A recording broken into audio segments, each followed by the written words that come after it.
Hello. Can you guys hear me? Welcome. Howdy, howdy.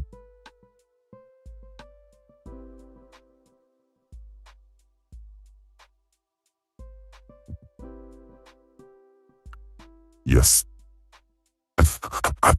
Oh God. It's an old man. Like every VTuber is secret. Hello, Bellhound. Soon to see you. They're back. But yes. Amped.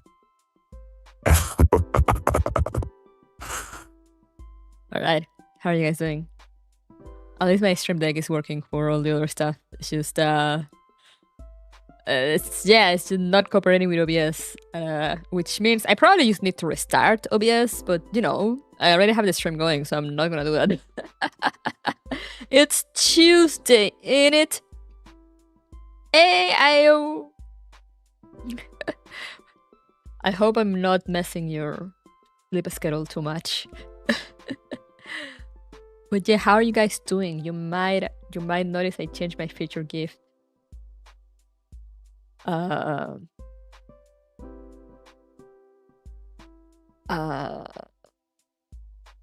just putting it out there.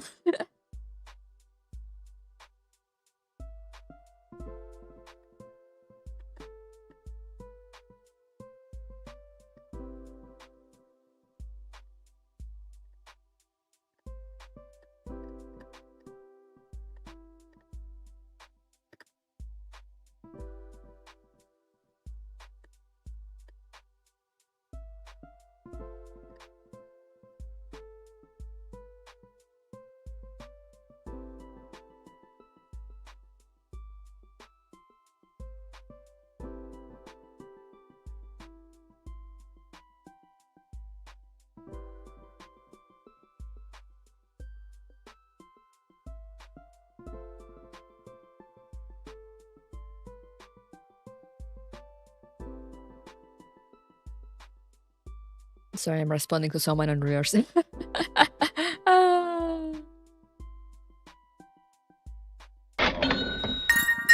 You're what? How dare you? What is this straight cube you speak of? How dare you? Silent Hill is Silent Hill A to E good? God, I wish. I hope so.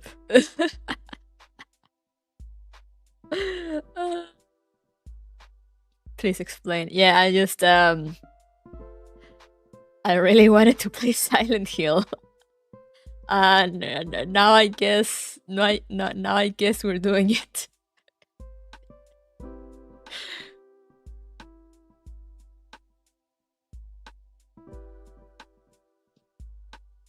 It is a Silent Hill about paying respects, yes indeed. You're so correct.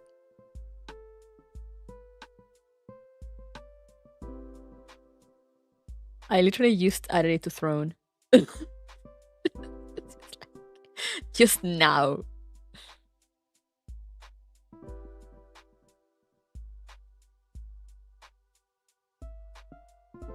It was almost a spooky month, yeah. Silent Hill Elf, where the F stands for Thunder Fast.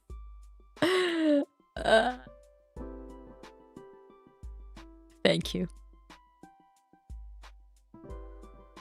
Thank you. Of course it was. Of course it was you. Of course it was you. Thank you, Bellhound.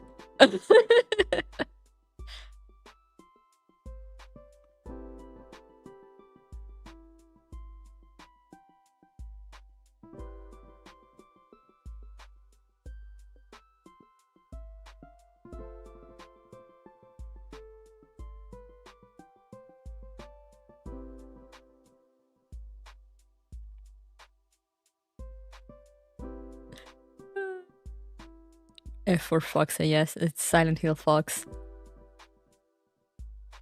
But yeah, I just really wanted the game, but I was like, okay, I guess I'll put it on Throne. And like, you know, I'll stream it.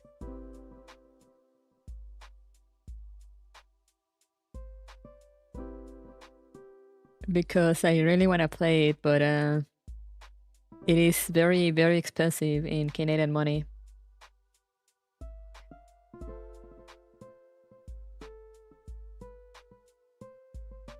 Oh wait, I can remove this. I already bought this.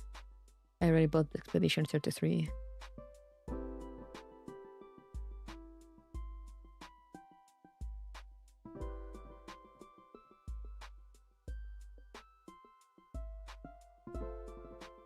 Maybe F stands for fun. Maybe this Silent Hill won't be spooky. Mayhaps. I'm just glad when a small indie game comes out for like 25 or less and I'm like, ah, yes. Yeah. Yeah, same.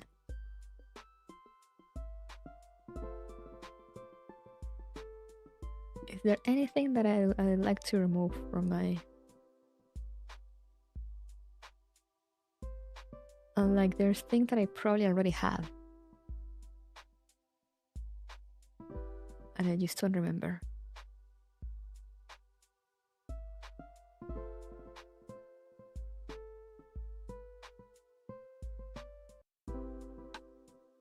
F stands for let's give Maple a heart attack while we laugh. Should I ask Maple if she wants to stream the game with me?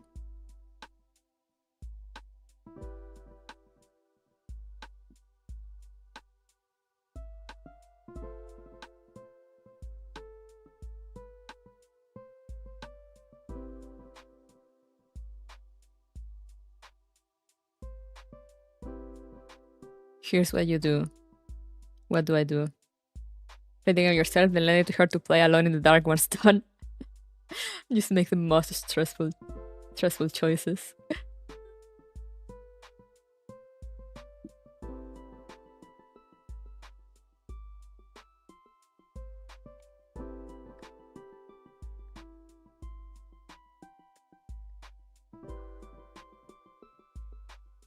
But yeah, I was like, one of those games, I'm like, damn, I really would like to play it for Spoopy Month.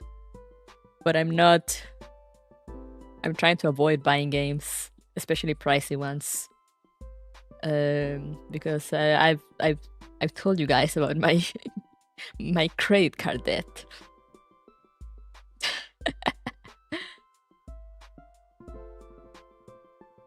I'm watching JP streamer stream Uma this week. Valid.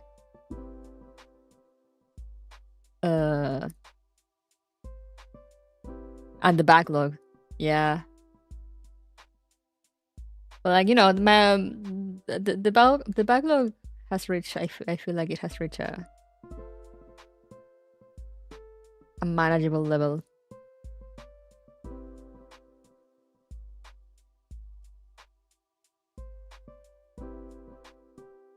I'm a plastic model addict, I know the feel. It's reduced, yeah, the you know, since I dropped some games and I actually finish a few others, it is at a more manageable level. Ah, yes, my arch enemy, Ted. Justo como en casa. But you know, also I'm like, I'm not past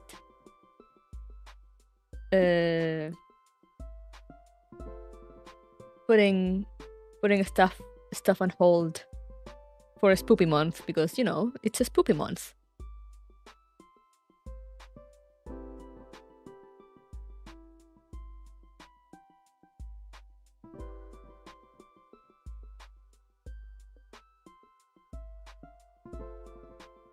And a spoopy month should be spoopy.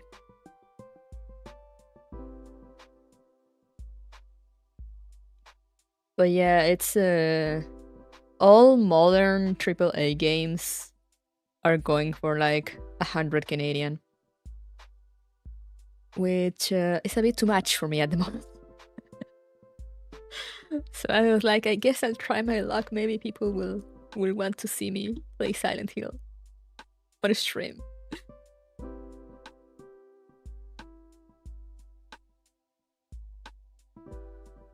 That's nuts, yeah. Because they're going for like, what, 80 US?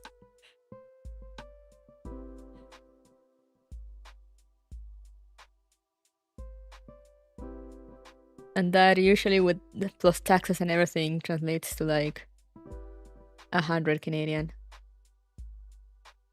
And I'm like, I like video games, but you know,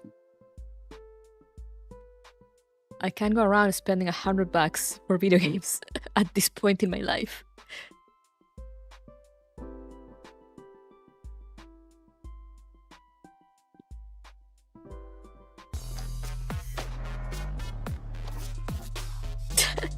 Thank you, Bellhound.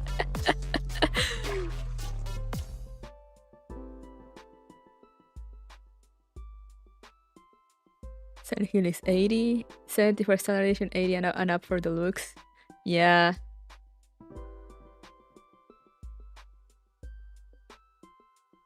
Yeah, basically.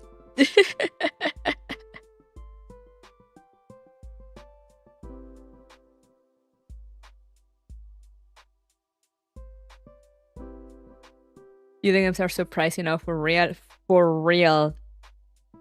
Which, you know, it was also so impressive when, you know, it was still like quote unquote pricey. But you know, Expedition 33 costed like $50. And that is easily an $80 game.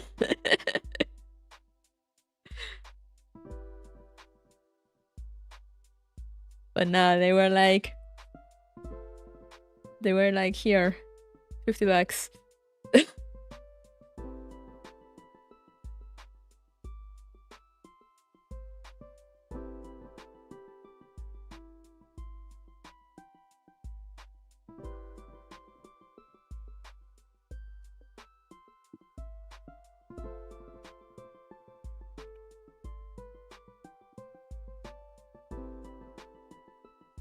Mexico added 88% tax because they are violent. Yeah, yippee! We love taxes.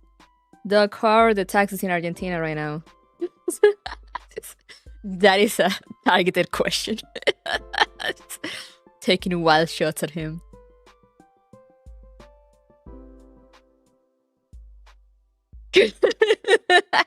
Help.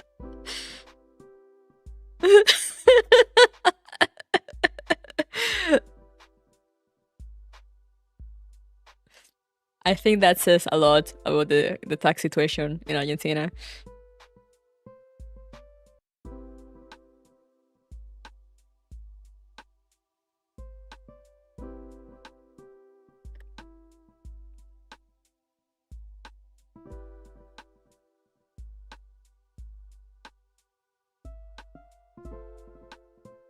Sounds fine.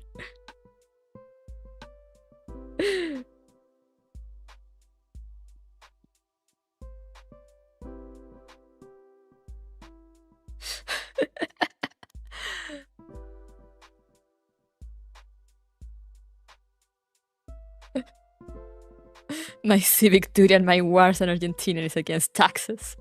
So real, so valid.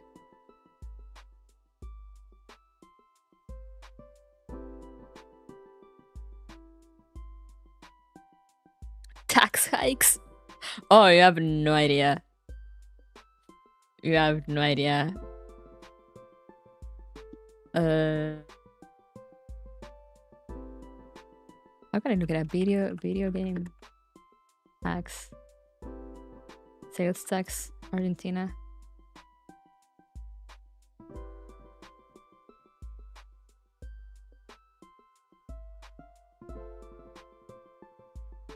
I don't know how this works.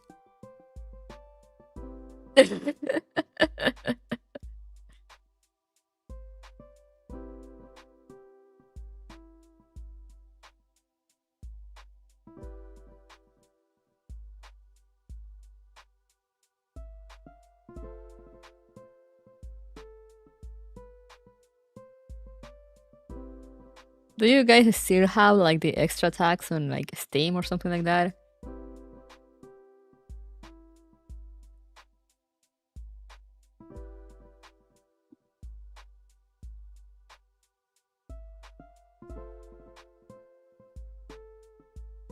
Dump 10 days worth of hours so far into Gears 2. Good.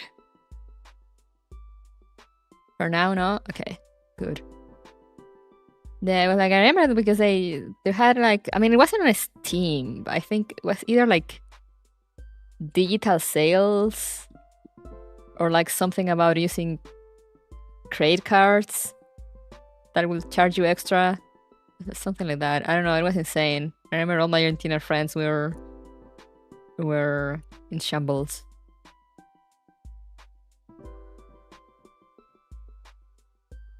But I think that the person that's on now, remove them.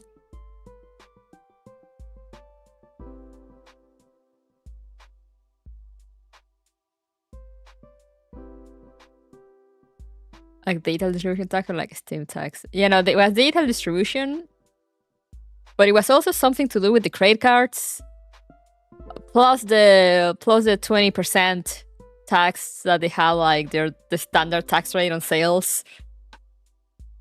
Because yeah, they charge the digital sale thing on top of the regular tax. And then there was something about trying to use credit cards for it or something.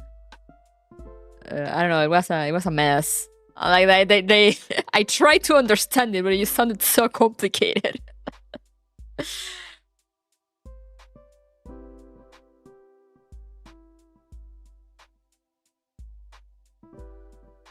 But the thing is that I remember it reached something ridiculous.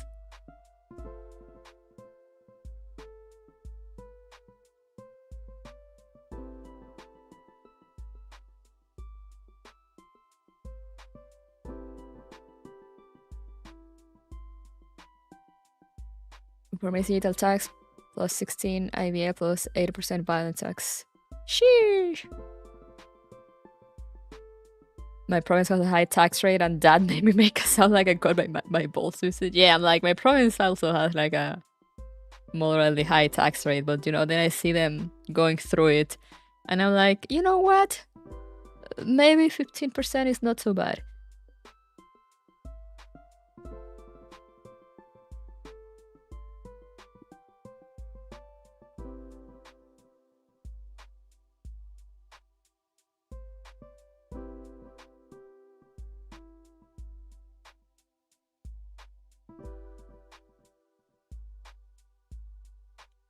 Oh, was it this?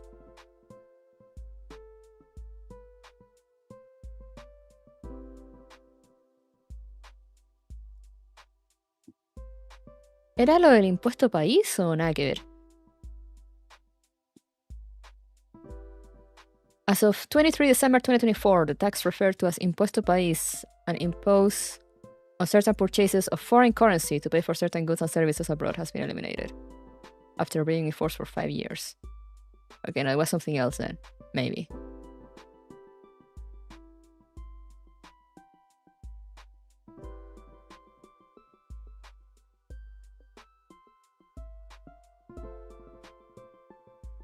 Oh yeah, no, I remember this. This was... Yeah, I remember this gave them trouble for like buying things from overseas.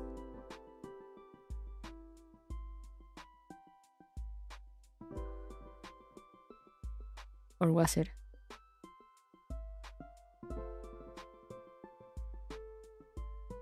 Although the impuesto país was eliminated, an income tax and tax on personal assets, the reverse withholding regime, continues to exist at a rate of 30% on certain cross-border transactions that involve the purchase of foreign currency, including purchases of goods or services from abroad through credit, debit, or purchase cards, including purchases made online through portals or virtual websites in foreign currency. And they have the same story in US dollars.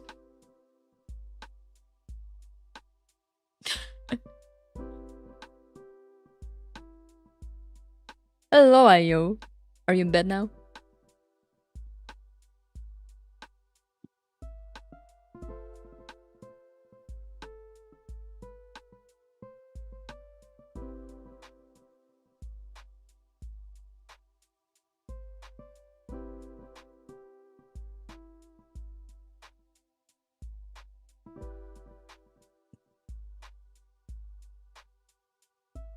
Thank God now most of them are gone. Are you in bed? We are telling horror stories. Taxes. Yeah, we're getting ready for a spooky month with the most scary story of all. Taxes. Taxes in Argentina, to be specific. The scariest story of all. Yeah, I remember at one point, because my friends were telling me, I remember at one point it reached something like ridiculous.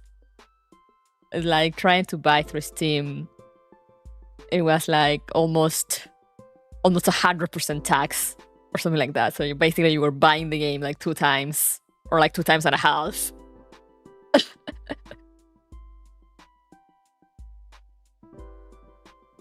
In between all the added costs that they had. Like I remember it was so bad that for a while my sister actually changed the Steam store back to Canada. Because it was getting more expensive to buy games in the Argentinian store in US dollars than just buy them directly in Canadian money. And I was like, damn, it's that bad. Holy shit.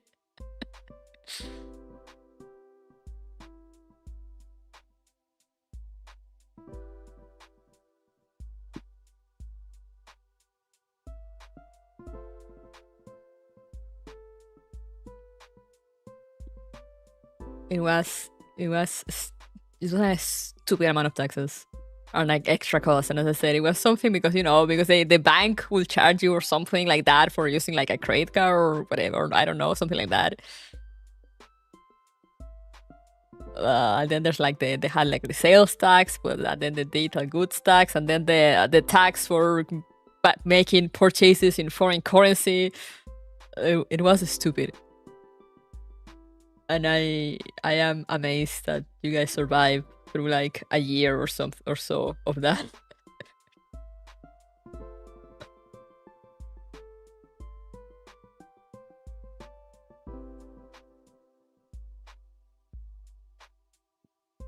It was crazy.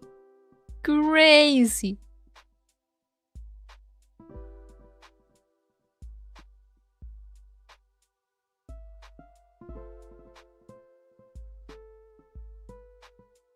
Foreign currency tax feel like it's supposed to target rich folks doing stuff overseas, but sound like it did not do that. Yeah, no, it was used for everyone, like.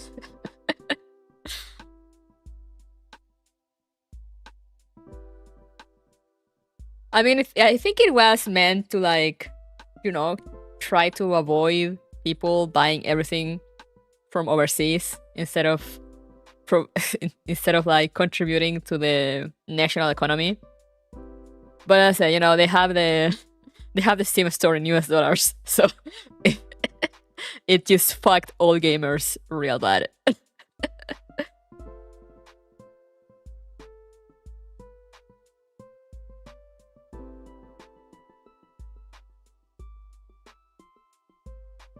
The gamer tax, basically, yeah.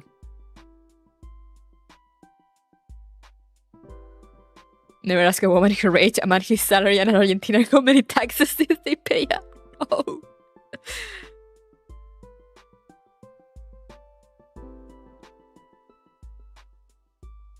My EU VAT for Steam is 20%.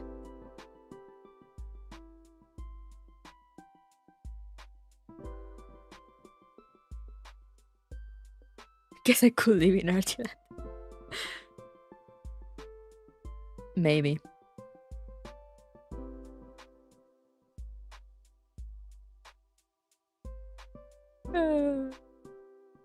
The gamer tax.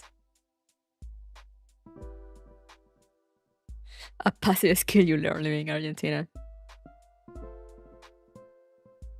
I feel like that's probably why most Argentinians I know are just... Most of them are pretty chill. Because, they already deal with so much bullshit just by living in Argentina. That I'm just like... I feel like they can't be bothered by anything else.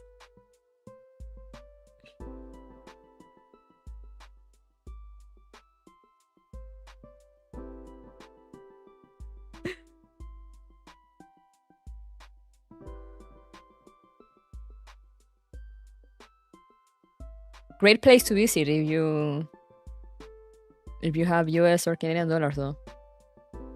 Everything not pricey.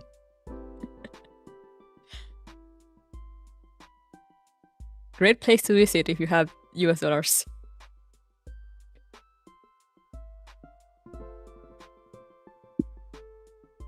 probably live to if you have, you know, a US salary.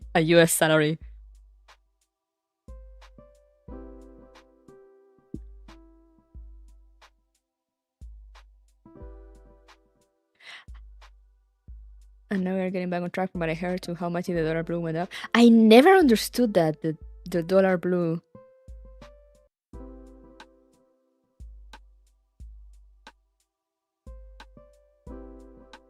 That or anywhere in CIA. I mean, I've said it. I've said it multiple times, and I keep saying it. Southeast Asia and Latin America are just the same country, separated by the sea. we're just the same.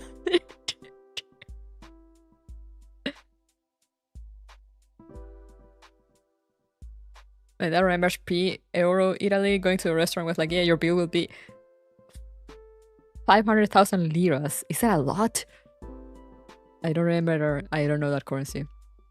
What is the dollar blue? It's like an illegal dollar that somehow works. I say, what is the dollar blue? I have no idea. It's something they use in Argentina that I could never understand.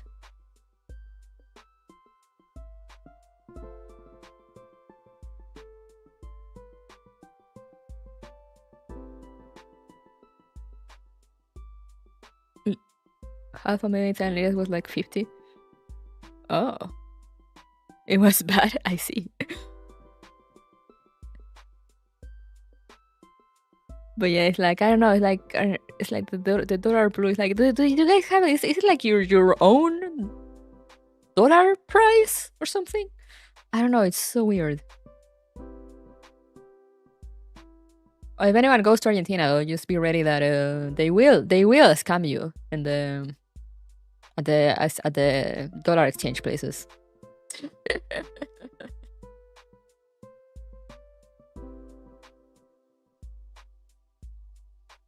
They will bullshit you to give you less money. But you know, like at the end of the day, it's still a lot of money to buy things over there. So it's like whatever. Is it a currency pegged to the US dollar? I have no idea.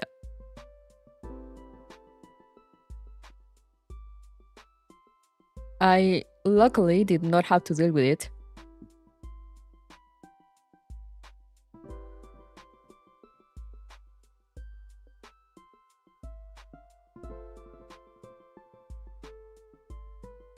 The banks don't have enough dollars or have a top amount of dollars you can withdraw.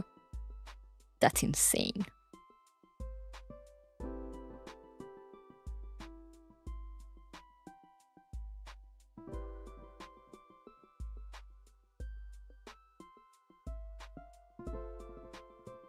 What? Pardon? I mean, yeah. Therefore, the blue dollar exists. Oh. So it's like a fake dollar to make up for the lack of actual dollars? Question mark?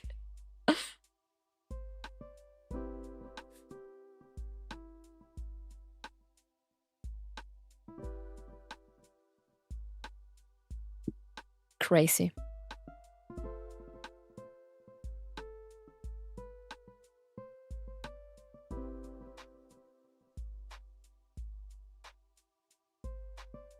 Let me see if I can find it in.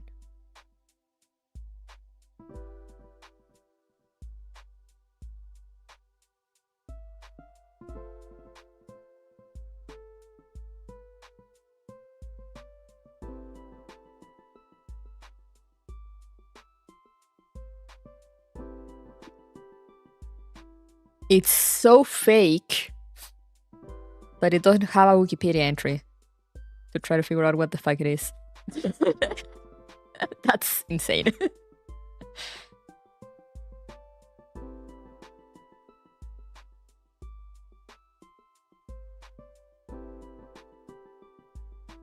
Finally, I'll sleep on my desk. No, Irma. Are you supposed to be working at this time? Hello.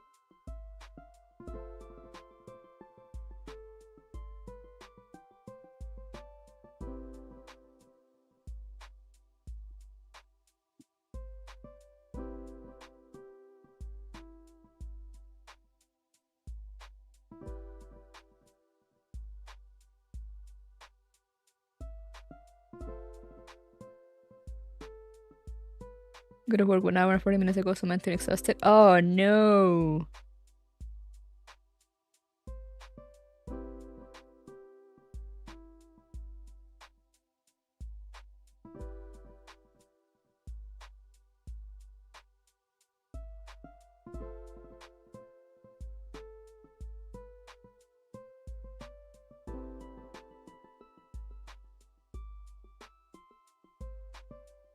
Hope you get enough rest.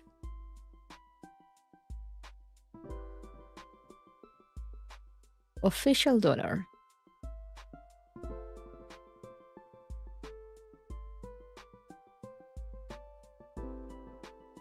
$2019.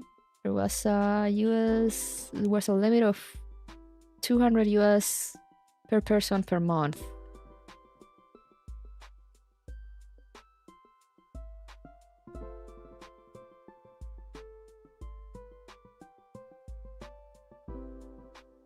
Dólar ahorro.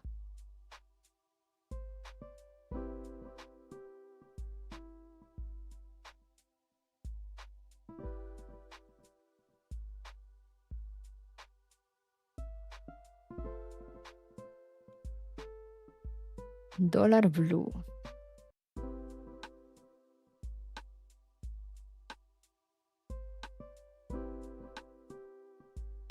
What is known in other places as parallel or black dollar, but in the illegal market. I see.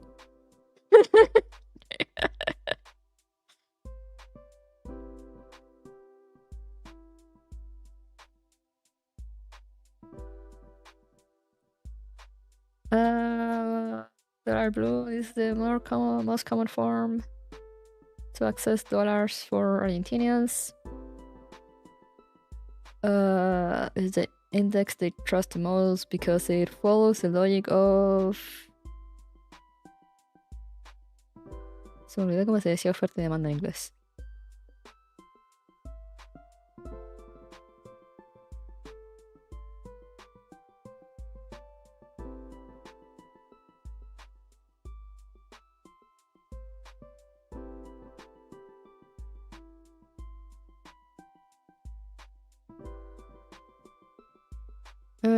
When blue goes up,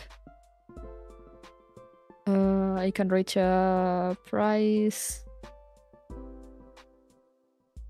way above the official dollar. Right now, at the time of this article, how old is this article? Doesn't have a date. Oh, 2024, July 2024, so from last year. So at the time of last year that this thing was written, it is 50% more expensive than the official dollar.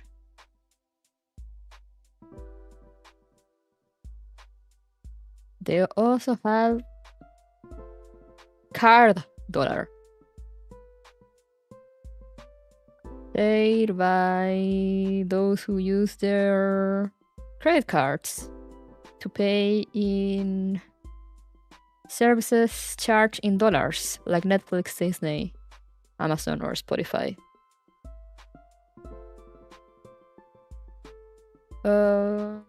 Just as the dólar ahorro, the card dollar has taxes and indexes that make it more expensive. At the time of this writing, so last year, it is also 60% more expensive than the official dollar. Why is there so many dollars? Okay, but this is for financial stuff. Dólar bolsa, dólar CCL. Contado con liquidación. ¿Qué chucha?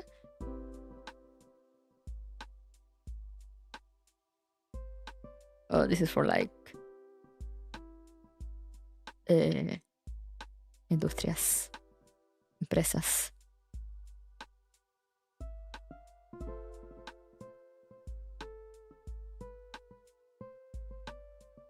What the Indian economy is a meme, hasn't it? I mean, yeah, kind of, I guess. There are 4 types of economy in the world: the ones that work, the ones that don't. Japan and Argentina. I see.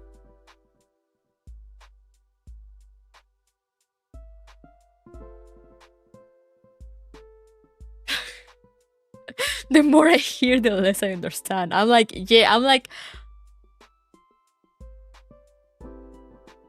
I get it, but I don't. I'm like, yeah, they have all these different types of dollars because they can't access to the official dollars because they have the limit imposed by the banks and politicians. So you use illegally bought dollars? Question mark. But like, you know, like it's a normal thing.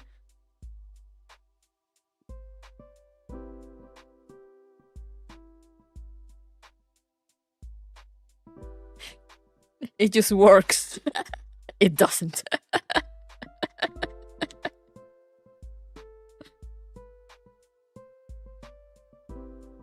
Basically, we're gonna print dollars, but they ain't dollars.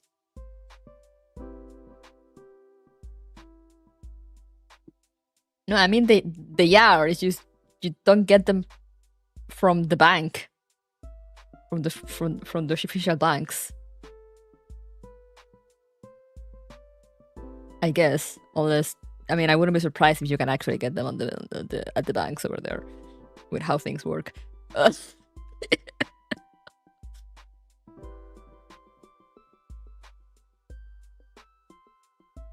But yeah, also if you go to exchange houses, they will try to tell you that, you know, $100 bills cost more than $50 bills or like $20 bills. So they will actually give you less for like $50 bills and smaller. They will give you less than they will give you for $100 bills. Like when they told me that when I was exchanging money, I just kind of look at the guy for a second, and I thought about saying something, but then I was like, you know what? Yeah, whatever. I'll take it. I don't care. But then I walk out and I was like, that is absolute bullshit.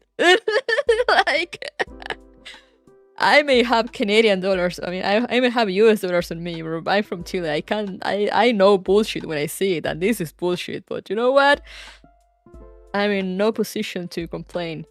So sure, I will take your lower exchange rate because I don't have $100 bills.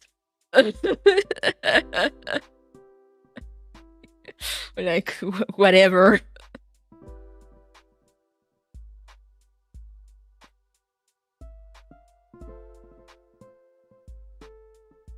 Don't use the dollar bills that have the small faces? What do you mean the small faces? Are they like old dollar bills?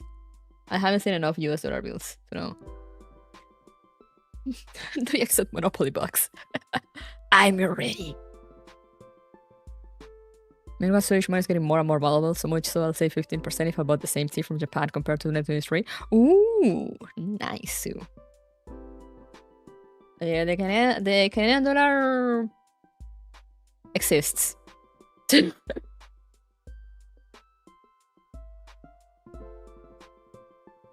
is a currency that exists. The old dollar bills. Why do they also give you less for those ones?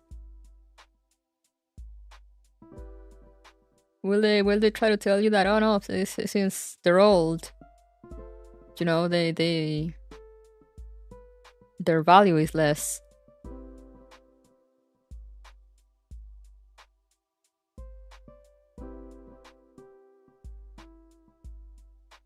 Because, you know, that's how money works. Clearly, an old $100 bill is not the same as a new $100 bill. That's how money works.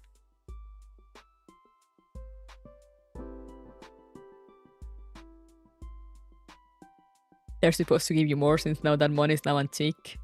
Well, I mean, but they don't get it for the antique value. They get it for the money value. And I don't know. I mean, I guess I'm not gonna question where they buy it or sell it from to have these strange rules. I'll just be like, you know what, man? Sure. Sure. You know what? You can keep your extra money, man. Like, I don't care. I mean, you probably need it more than me, honestly.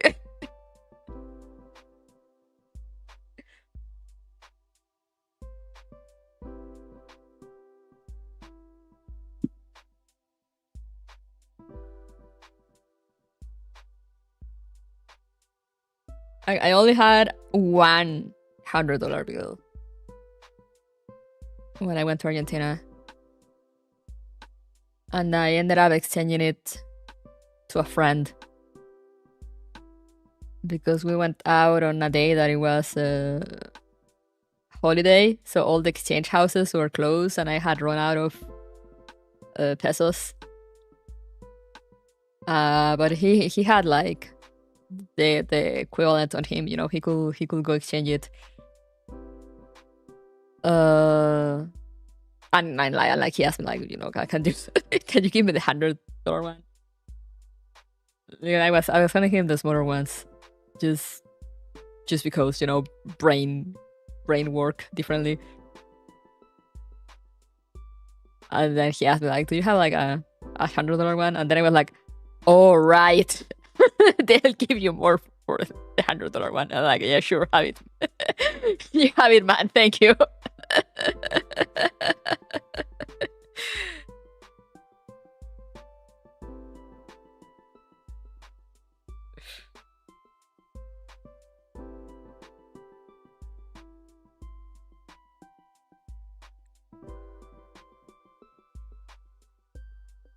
Argentina, TLDR, Argentina economy isn't working and everybody's suffering. I mean, yes and no.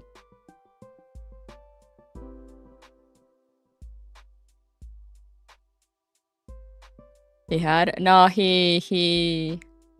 The thing is that, you know, he had his card or something. I don't know. So like he could actually go to like the bank and get money out or somewhere. I don't know if he went to the bank or not, but like, you know, he could actually go and like take money out.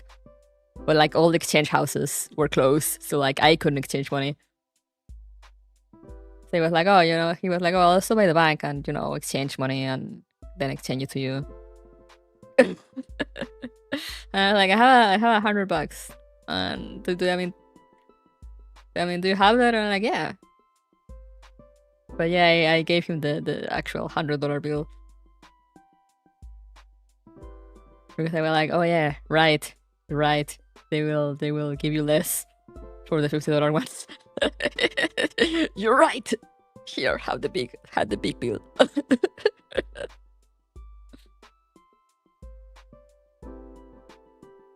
Because he will need, I think he will need to go exchange it again afterwards. I don't know, it's so weird, it's so strange.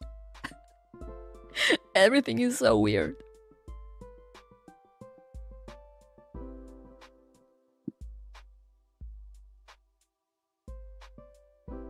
Somehow Argentina is still standing. I don't really get how, but, you know, they're still holding up. So all the power to them.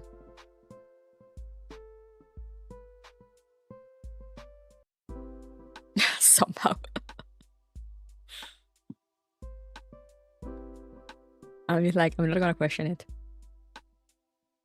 But like, yeah, you know, if you have those dollars, you can go and have a nice time in Argentina. I spent like 5 days there. And on the 5 days, I spent maybe like $300 going out every day, like going out to eat every day, and, you know, transport and buying. Also, I mean, I also bought thingies, bought souvenirs.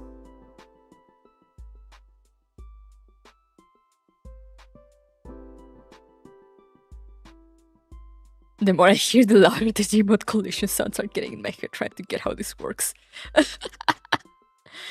Yeah. It is a mere flesh one sire.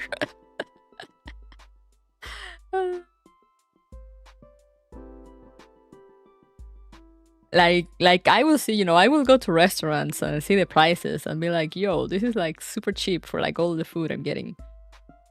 But then, I will go to Google Maps, and see they had like photos of the menu was from like 5 years ago when Argentina was in the like mid crisis. And the prices were ridiculously low. And I was like, holy shit. You guys really went through it. Like, goddamn.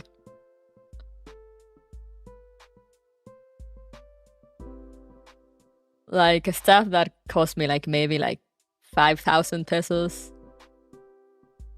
Like, I will look at the pictures from like 5 years ago and it will be like 500. And I was like, damn. That bad, huh?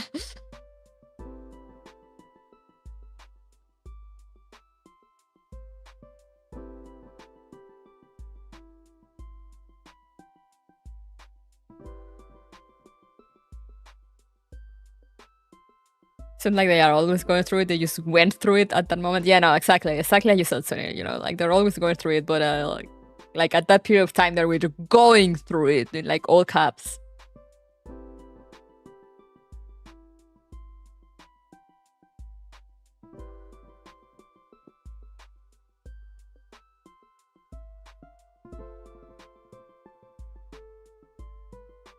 Just insane amounts of going through it. The microphone didn't disconnect, did it? Okay, good. Somehow we prevail. It's indeed amazing. It is indeed amazing, honestly.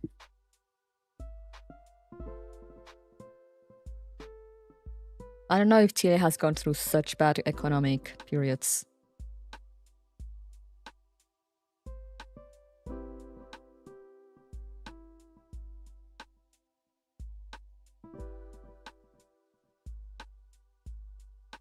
Don't think it did while I was living there.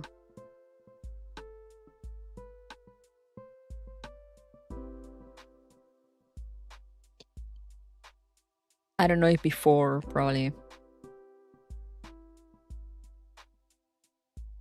We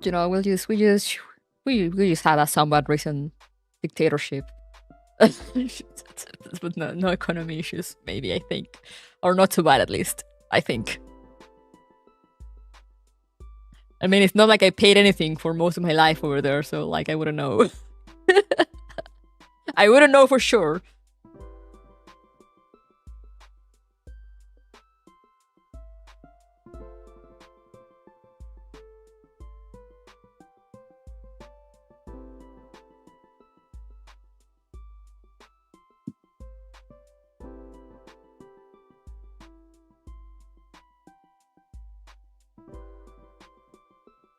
As long as the bread and circuses keep flowing, it'll be all fine. The real horror starts when there's no more bread. I mean, I guess. Average LATAM economy, I guess. Yeah, honestly, yeah. I live in a Warzone lobby 24/7 and feel different. See, like, on one hand, you have Doc with his weird ass Argentinian economy, and then at the other end, you go up, you go up a bit in LATAM. From Argentina, you go up from Argentina, and then you have Joe living on a Warzone lobby 24/7. And then you had me living in Chile that is, somewhat nice in comparison. I can't really tell stories like that. But it's also at the same time it's kind of fact because I mean, my country kind of wants to imitate like US/European lifestyle, but like most people don't really have the money for that.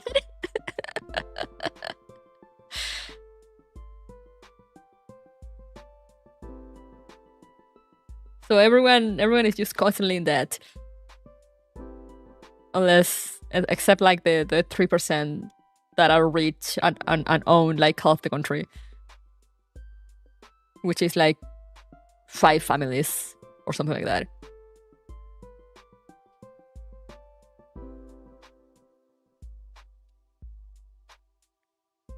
Who will literally stage forest fires on protected national, natural reserve, protect natural reserves. So then they can sell the terrain to foreign companies. But you didn't hear that about me. I mean, you didn't hear that from me.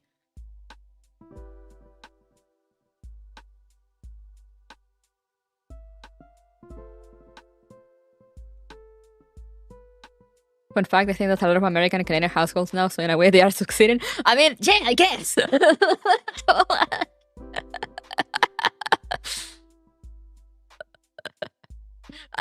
You do have a point, I guess. Damn, that's crazy anyway.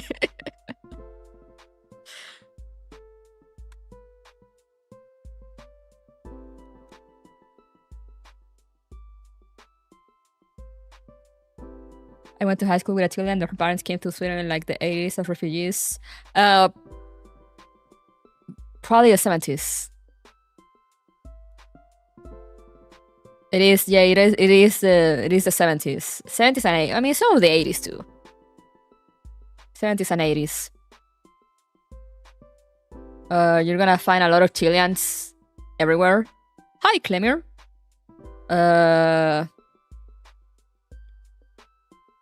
I haven't pulled for Nautica, no. I think I might have another 10 pull. I'm not sure. If I get another 10 pull, I will pull again. But I'm very broke. But yeah, you're gonna find a lot of Chileans all over the world because they had to run away from the country in the 70s and 80s. So they landed. A lot of them ended up in Sweden. Sweden and Switzerland, I think. There's a few also here in Canada. I don't know where else. They just kind of went all over the place.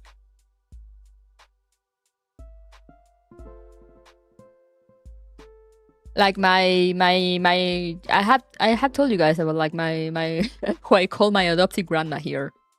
She actually escaped Chile in the 70s. Because her dad was a soldier, but he went against the regiment and then got sick and mysteriously died in the hospital, even though he was getting better. Then overnight, suddenly he was dead. Shocking.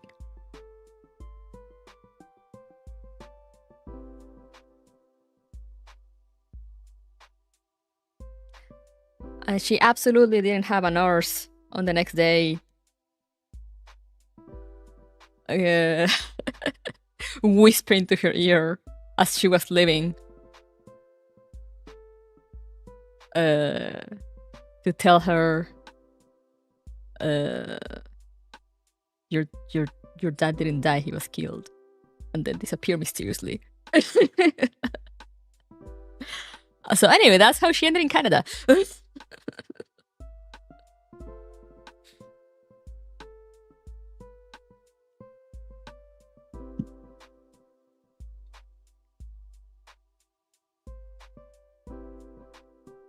My dad was totally not, almost taken by police a few times and only released because his dad had a friend in the police. Absolutely not. That did not happen.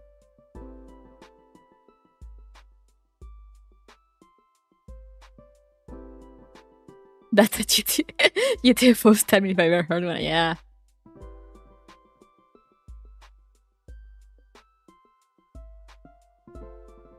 Yeah, you know, those times.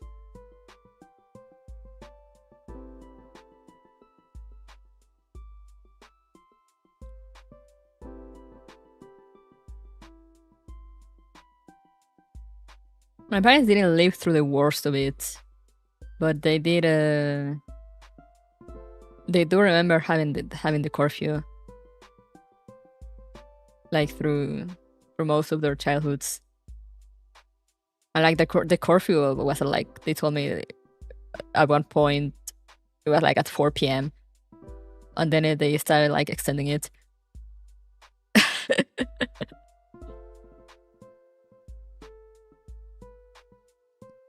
The same way that Torre didn't throw people off planes through the Rio de la Plata.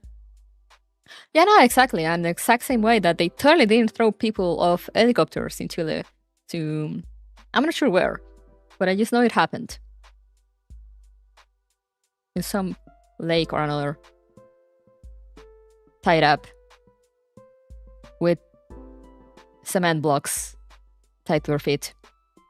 That did totally not happen. The university I went to in Chile was totally not a torture center at one point. Absolutely.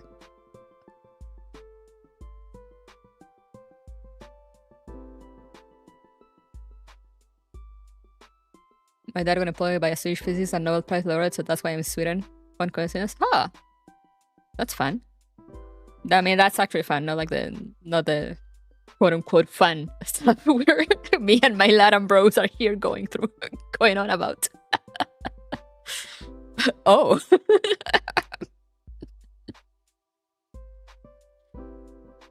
We all love torture. There were so many stories on my university being haunted because of it.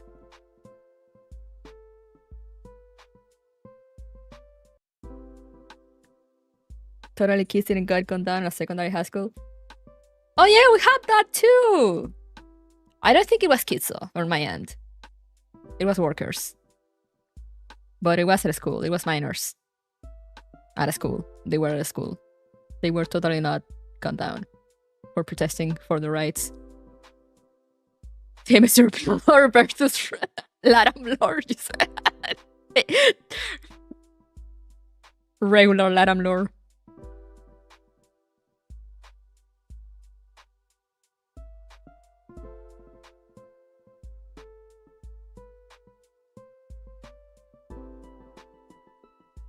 Fun fact, that's also why my dad couldn't stop me when I went protesting back in the day. Because I was like, I mean, you did it. All he did was just like tell me to be careful, you know, like stay away from the police. And like how to fight tear gas. Regular dad lessons.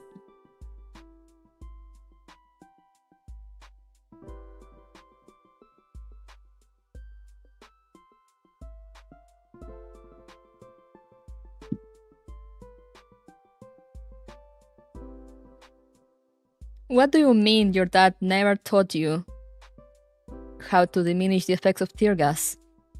Isn't that just a regular thing that fathers do? Throw it back, press E to throw it back.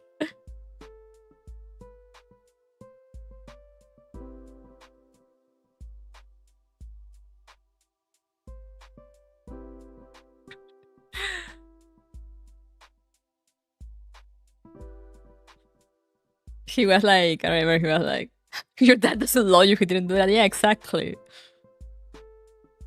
Because, you know, at the time, like, a lot of people were putting water on their eyes. Or like, they, you know, you get tear gas and like your first reaction is to go wash your face. And my dad was like, do not do that. Do not put water in your eyes. It will make it worse. Get lemon. And I think I can't remember now if it was lemon juice or something else.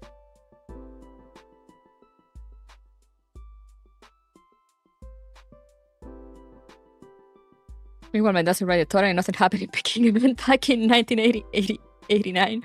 Oh, I see. For Chinese living in Sweden. Oh, I see. So you also have a totally nothing happened story. I understand. What's with Sweden? I feel like a lot of people ran away to Sweden. Thank you, Sweden, for receiving all these runaways. The guy in Nepal catching the tear gas midair and then throwing it back was so aura. Oh yeah.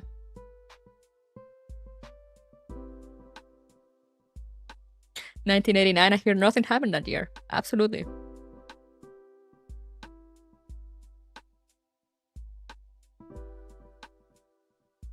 It was funny also. I mean, it was kind of cute because through all the protests, because it was it's not the big one that was like 3 or so years ago.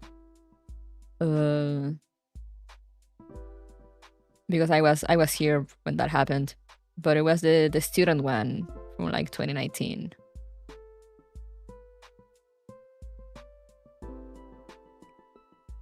So we have mostly, it was mostly students. But you will have like, the old ladies from like corner stores or like, the street vendors. Sometimes they will have like the water thing, like the mixture to apply in your eyes when people got tear gassed.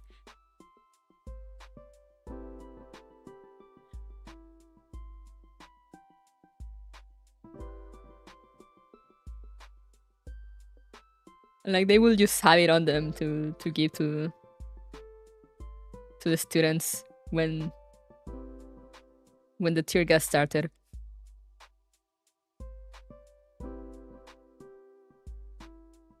I was born that year, Bones Creek.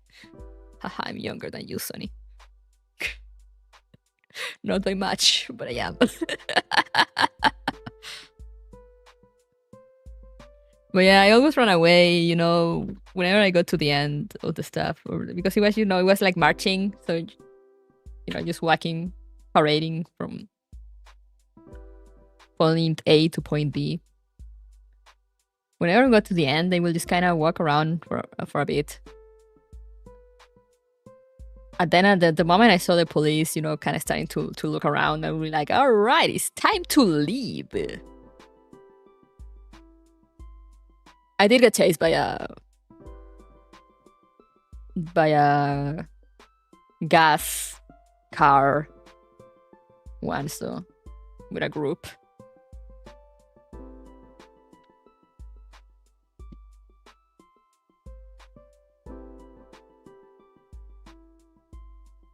But that was unexpected because you weren't really doing much. But I guess since it was night, the police they were just kind of like, all right, get out of here.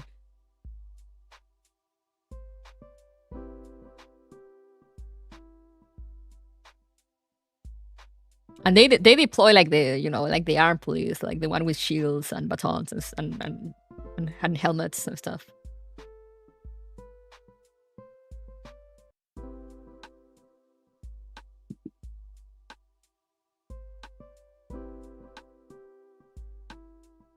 The riot cops, yeah. And how is the gas spewing car called in English? Did they also sell the post-you-core, the grenade, or whatever to separate the action? We didn't. I think no one did that at the time. Oh, but the water the ladies had, they didn't. The watcher mixture thing, they didn't sell it. They just had it on them, so and they will just hand it to students when needed.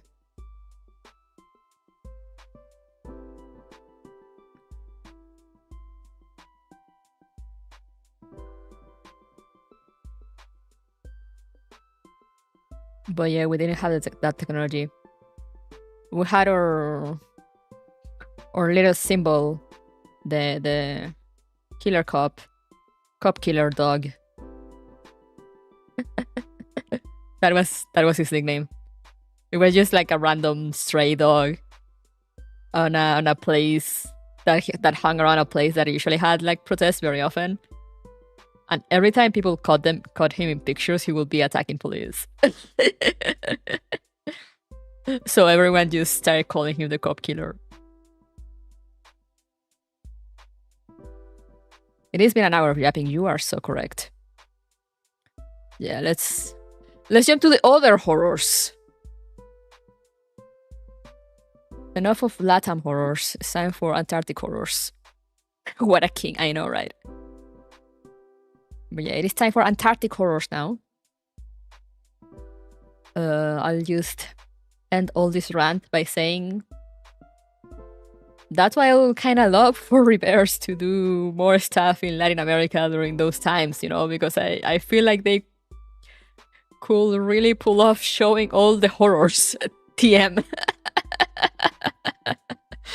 Let me just quickly search a picture of him to send him through Discord. El Matapacos. El Negro Matapacos. He has a Wikipedia entry.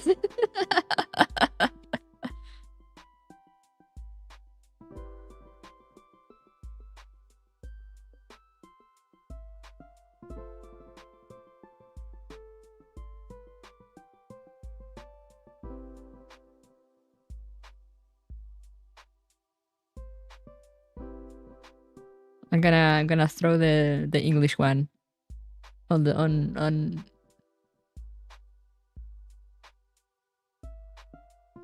I don't have like a stream chat or anything. So I'm just gonna throw it in media share.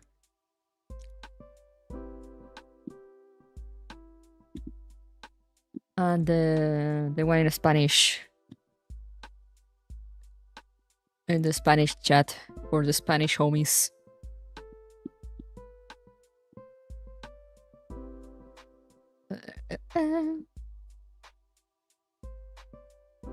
Minus 70 Celsius and blood and dead in Antarctica. What could ever go wrong with that? What could ever go wrong with that? That reminds me that I think I mentioned it once, that I almost live in Antarctica for like a year. But my mom didn't want to. That would have been an experience. But yeah, let's go. Kachim. Kachim. Kachim. Good luck in Antarctica. Thank you.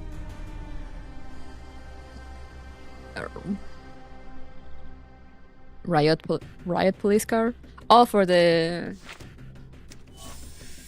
gas spewing car. I mean, I guess that is. I mean, I guess that is a name that it could have. Just in Chile, we call it zorrillo, which literally means a skunk. Like, you know, like the animal. Laying down rabies. Where to drop that pack and you sweep it under the rug? I mean, my dad will be transferred a lot, and he almost got transferred to Antarctica for like a year or so.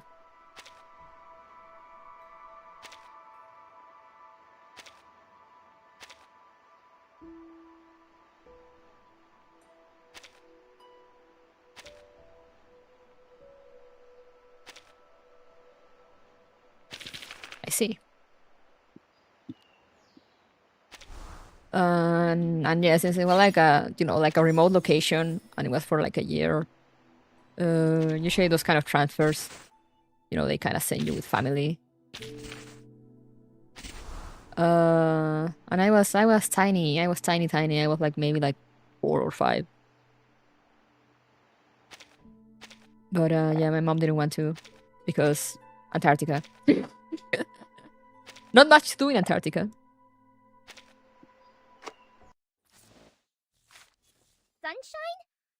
Riot control car with smoke ejection device. Gotta give it a long name that sounds boring to hide the brutality. I see. Makes sense. Makes sense. Just give it a regular old name. I could have been in the thing. I could have experienced the horrors firsthand, but I didn't. So now I can only experience them through here. Every time I play or watch anything about like Antarctica, I always get reminded of that fact of like, I could have lived there for a year. And, you know, I probably wouldn't remember much considering how young I was. But it will make for a fun story to tell people. You know, like, oh, did you know I lived in Antarctica? You know, it doesn't hit the same as saying, did you know I almost lived in Antarctica?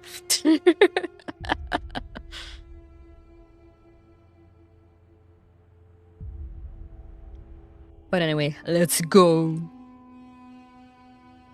Try to make some progress.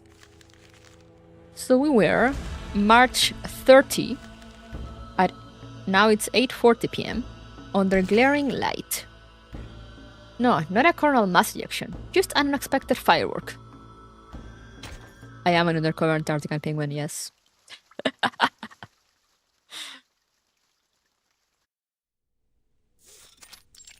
Abandoned research station.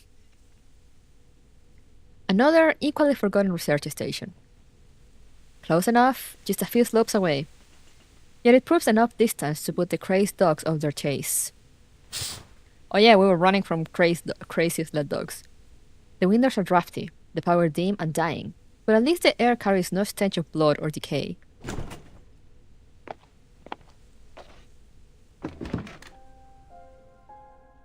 Every room has been checked. There are no hidden enemies. Thank you, Sonetto. Let's take a rest before we set off again. Timekeeper. Paper According to the noises. official map, the previous station we entered is called Shackleton Station. It's supposed to be the site of the largest scientific research operation in a 70-mile radius. We're using miles, Sonetto. If even they fell victim to such a tragedy, it's hard to imagine any of the smaller stations surviving it. There must be a purpose behind these attacks. Judging from the state of the corpses, the researchers were sacrificed for some kind of ritual. If we assume that Manus Vindictate did this... There is no doubt. This was done by those snow monsters. What snow monsters are you talking about? Nautica's muffled voice emerges from the corner. After their last encounter, she had been silent and still as if like a statue. But at last she begins to unpack jars and cans of food from her bag. Then it's highly likely that this was all in service of the same ritual Mr. Olive mentioned. It's so cruel. What kind of ritual would require such a thing? Oh, we did say Miss Radio. Okay, good. There are always monsters, I guess. We have too little information to piece together the truth. But judging by this massacre, they need human sacrifices. Sonetto looks so cozy. Or perhaps they're eliminating any aliens. In this case, humans. In the vicinity before they perform the ritual. Ooh, could be. In any case, this shows how much this ritual means to them. Dr. Doris. If Dr. Doris was in fact here, then we're on the right track. According to Miss Amundsen's map, we're not far at all from the central region. We must catch up with Dr. Doris before she enters Manus Vindictate territory. From the looks of the angle of the sun, we still have some time to catch up to her before it gets dark.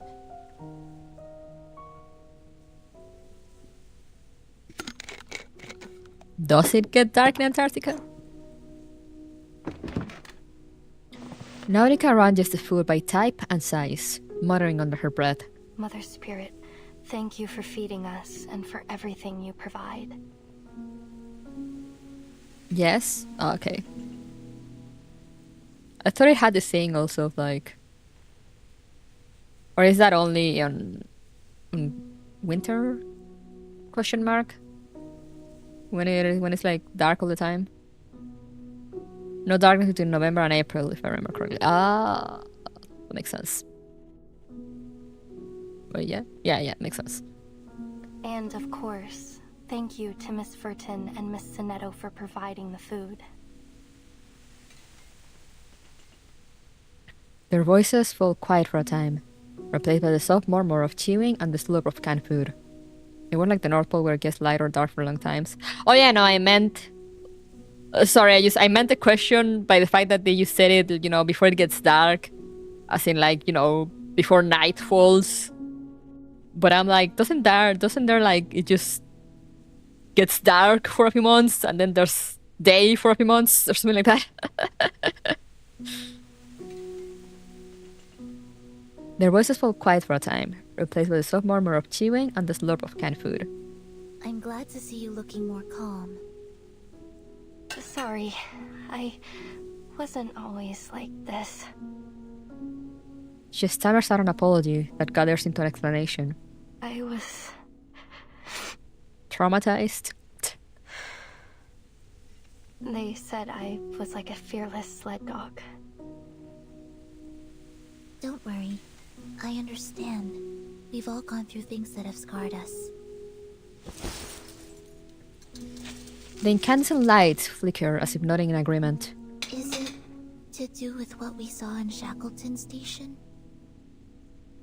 Basically, the Pole had only one sunrise and one sunset per year.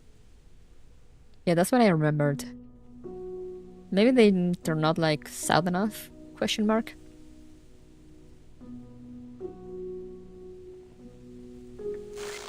She untangles her fingers with force. I know you need information, but there isn't much else I can tell you. Insanity, snow monsters, starvation. Death just kept on coming. Frile told me to run, so I did. I ran all the way back the way we came. I ran fast as I could. But when I got to the station, everyone had either left or...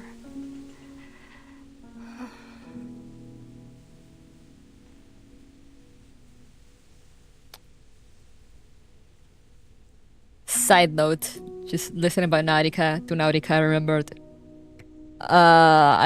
Someone on Twitter made a post about like, oh, how Nautica sounds so on point during like having like anxiety or panic attacks. Like how the voice actor delivers so well.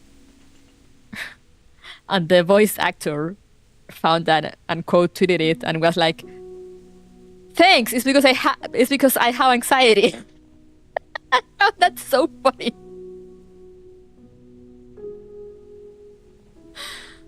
God bless you. In spring and autumn, the sun rises and sets as it does at higher latitudes, but it never gets far out of the horizon. Oh, I see. Thank you, Andrew. She stops, unable to continue. Words aren't necessary to piece together the rest of her story. I'm sorry. Nautica shakes her head. Meeting Sonetta's gaze, she steels herself and tries again. I don't know if it's because of hyperventilation or that I hit my head, but there's some things I can't remember clearly. Probably both. But that fear I felt, that fear still haunts me. I'm no longer as brave as I used to be. Miss Amundsen. I can probably find the tweet, I'll share it later. Back in my hometown, you're considered brave if you can tame a reindeer. We have a racing festival every year. Whoever wins the race serves as the voice of the Mother Spirit. They hear her voice, and it beats its rhythm in praise of the sun, and the flag of our village is raised high into the sky to declare their victory. I was the best dog and reindeer trainer of my age. I always thought I would be the one to beat the drum one day. But now, even my sled dogs are gone. They were so brave to venture all the way to Antarctica with me. Her eyes drop. The words still don't come. Her fingers twist back together, untwist, then twist again. I'm not that girl anymore. The air feels damp, damper than it has any right to be on this cold, dry continent. Sonata turns and pulls out a thick stack of documents, meticulously organized, as always. Miss Amundsen, I thought you'd like to see this. An expedition diary? Oh, did you take all these from Shackleton Station? Yes. Due to the urgency of the situation, we were only able to grab a few documents. We thought you'd have liked to look through them had we not encountered those rabid dogs. So we took what we could before we left. A survey of the Antarctic cryptobiosphere, an index dictionary of arcane ruins, a polar guide to the arcane cultivation of vegetables. Ooh. Incredible. Oh, fantastic. With this, we may finally master how to grow potatoes in polar regions. Hey, Eunice! Thank you for becoming a member. Thank you. Under the dim light, Nautica's face flushes red with emotion. A long time passes before she realizes she's been lost in her reading. She gathers each precious page, then looks up at her new teammates. There's a conflict burning in her eyes. Thank you. Thank you so much. In the end, all she can manage is to repeat her thanks. It was worth the risk. So glad I finished stories and now I can watch stream without worry. Let's go! I need to progress fast because I'm starting to get tweets on my For You page. And I'm like, no! Close his eyes! I refuse to see. Thank you for the member message, Suni. Using all the emotes. I don't know why the audio is double, but I take those.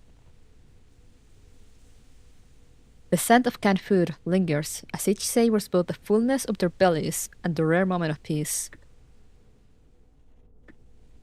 What are you looking at, Sonetto?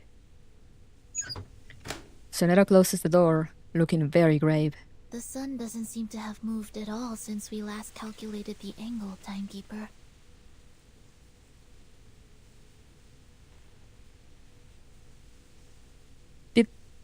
Did you girls not know about the days in Antarctica?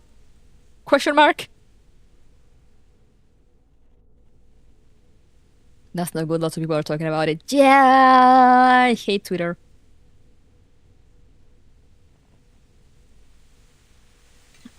I don't think I had seen reverse players be so bad with spoilers until now.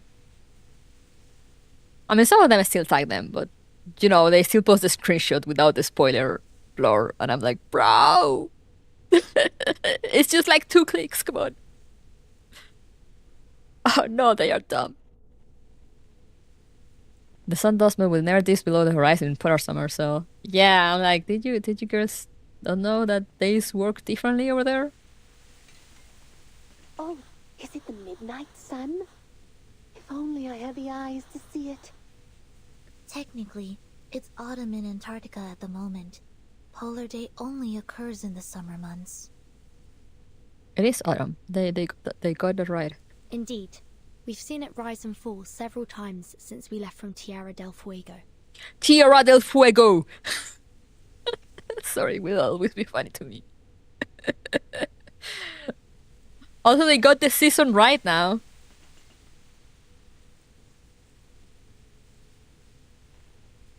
Because, I mean, I can't remember if they actually said winter last time. I think they did. Or it was just that they mentioned snow. I don't remember. And even if it were the season for Polar Day, the solar angle would still vary. Nautica's breathing once again picks up speed as their analysis progresses. No, it can't be. All these abnormal phenomena. The sun standing still in the sky. That aurora in the broad daylight.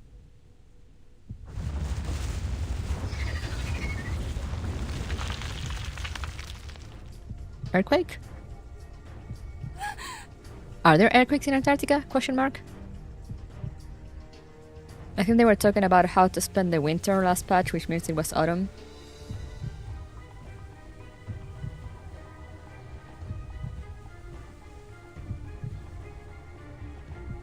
I will need to go check the dates. But yeah. I just found it found funny that they mentioned winter and snow. Because it was still like, I think it was still March also, so I was like, what do you mean? Winter is still like a whole entire season away. And I was so confused. What's that sound? Are we in an avalanche? No, it sounds like the screaming of critters. Timekeeper, take a look at this. They burst out from the station door. Weird creatures flap their wings in the cold wind, hissing desperately at intruders. It's the snow monsters! They're flying beasts! Sunrise is in March apparently. Miss Amundsen, stay back. We call it ice quake.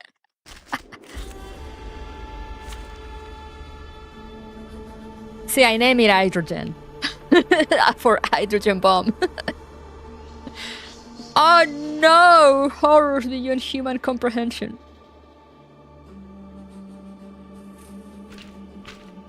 Let's bring Cassandra since she's stronger.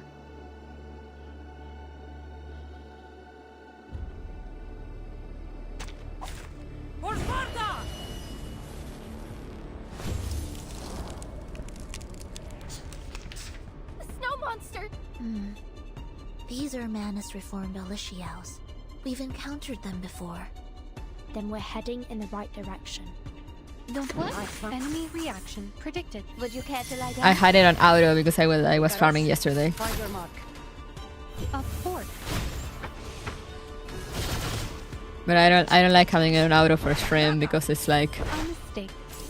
it's like my moment to do something. Fragment of truth. Target. Enemy reaction predicted. Don't be afraid. Enemy piece. Even if it's not really much yet. Great. Now back to the salon. Even Barney has a thing for her, she's probably enjoying this. You might be right. With a piercing shriek, the Olicia plummets from the sky. And as if perfectly aligned, it lands square and heavy on their poor snowmobile. No! She dashes out, desperate to save the vehicle teetering on the edge of destruction, only to be held back by her companions. Don't!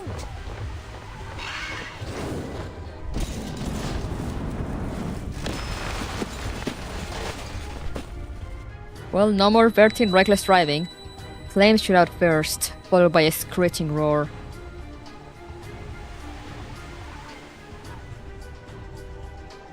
Rising to its grand finale, a spectacular explosion.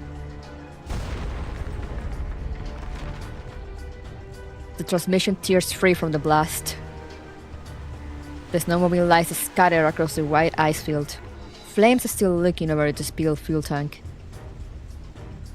Blinded by the smoke rising from the fire, they make out a glowing mass that brightens the endless daylit sky. No. That was our only means of transportation. Now you'll have to walk! Which, honestly, is not really a great thing in the middle of Antarctica.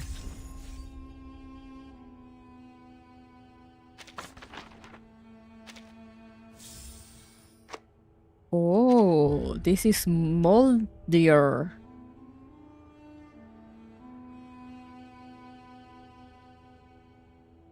And Ulrich?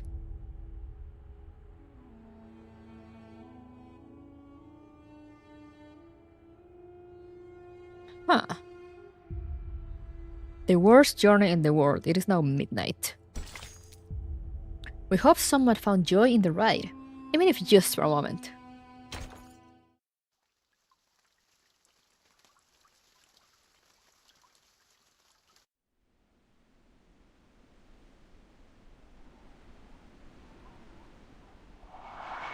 Whoosh. They trudge upward through the deep snow. Great. Mother Spirit. Almost there. Just a little farther. Unsteady and fresh snowpack makes it nearly impossible to keep a steady footing. Each step comes with a wobble as she rebalances herself. Traveling on foot was never a good choice for an expedition. Evil snow monsters. First, sled dogs, then mad critters. Her ice axe slams deep into the packed snow. Now endless daylight, endless glaring sun. Is all this because of that ritual? What the heck are those snow monsters trying to do? Nautica is doing perfectly right, I see. Oh yeah, she is having a great jolly time. Miss Amundsen, how long until we reach the ruins? I don't know. I don't know.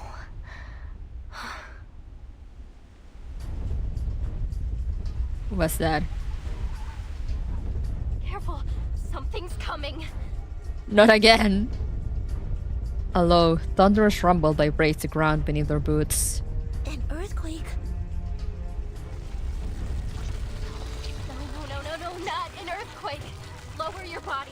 Whatever you do, don't lose your footing. The black substance surging beneath the ice shatters the frozen layers, erupting out over a distant ridge. Huh? The creeping darkness spreads downhill, fracturing the earth as it advances toward a cluster of research stations.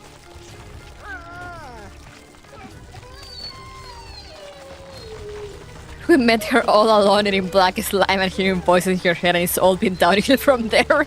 I mean, real. The polar wind carries faint, helpless howls from the same sled dogs that had chased them yesterday.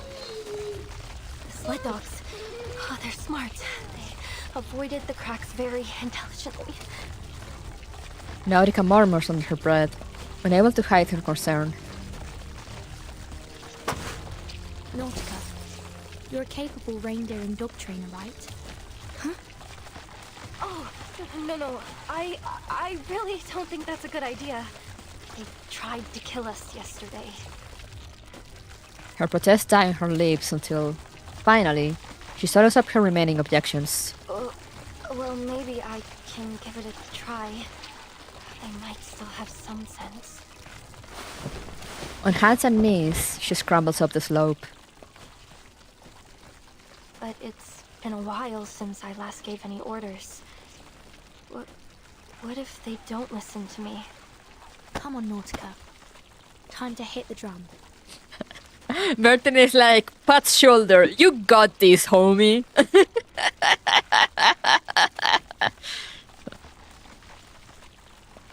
Her eyes widen, then she nods. You're right.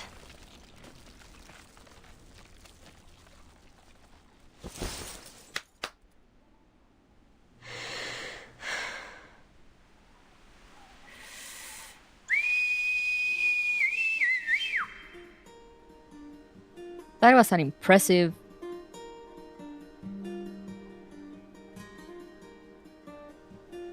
whistle. A long, clear whistle pierces the air from Nautica's chapped and cold lips as she waves her arms widely. I like the music. In the distance, the frenzied sled dogs take notice and gradually quiet. Oh, she looks so cute! Let me chat for a second so you can see her. She looks so adorable and happy! Who is this? This is not the Nautica I've been with all this time.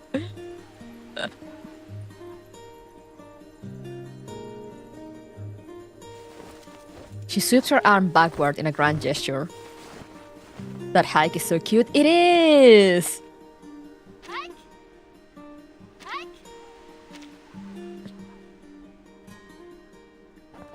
Chaotic snow scrabbling sounds carried from afar. The long, unruly dog team now is steering to command. You can do this, Nautica. Try again.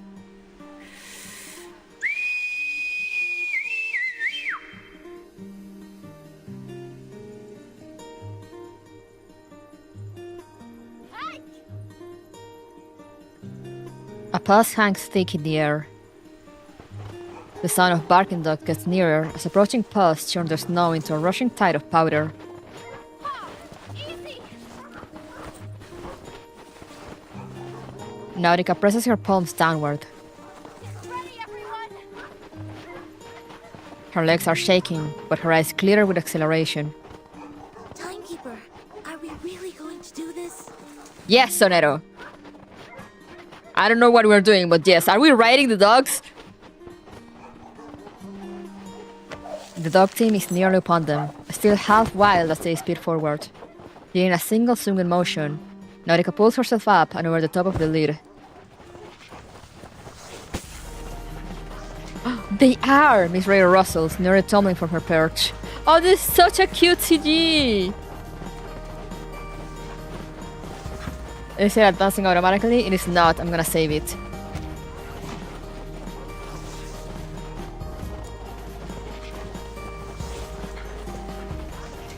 I save this because they're cute. And also because I can use them for future thumbnails. So, you know, win-win for everyone. Big dogs! It's so cute. It's so cute! The light is back in her eyes. Yeah, look at Sonero. It's Bertin. I think Bertin also has like a little smile on her face. She's probably having a grand time. I can't wait for the horror to happen right after this nice happy scene. What are you talking about? Miss Rainer rustles, nearly trembling from her perch. Holy mother of... What are we doing? I have no idea. Straight ahead! Straight ahead! The dogs charge down slope without hesitation, ignoring any potential pitfalls that might be hidden in the mist. Oh, right! I just noticed Bertin is holding one hand to the dog fur, and she has the other hand holding her hat. Very important not to lose her hat. Wrap them around the head and neck. That will help you bond with them. I suppose that makes sense.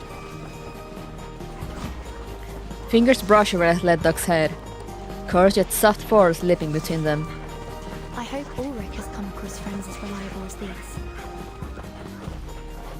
Nautica presses low, burying her face in the soft fur behind the dog's neck. I did it! I did it! You did it, baby girl! They're the biggest sled dogs I've ever seen. Nautica's laugh is so sweet. I'm sure this story will give her lots of reasons to keep smiling and laughing. I am sure! Yes, of course! When has reverse been... We have spotted a suspicious unit. When has reverse been anything but happy times? Mulder grabs the intercom and pulls it close, listening for messages cutting through the whiteout. A schooner has come ashore due east. It appears to be alone. Oh, a schooner Team is 1 how and you... 2, come with me. Team 3, stay and keep watch. Her glow up is insane. This is what happens when you leave Brazil. You get a glow up.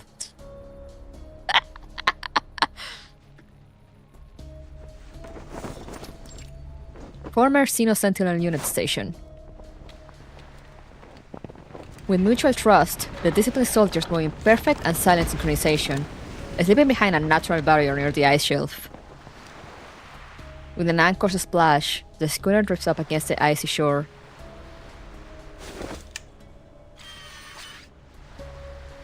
Target presents as an arm, but we can't rule anything out yet. Team 1, follow me. Team 2, stand by at bunker A2. Keep your eyes on the coast. We don't want to be caught unaware if they send reinforcements. Her hand held over her firearm, Mulder leads the infantry squad forward in measured strides.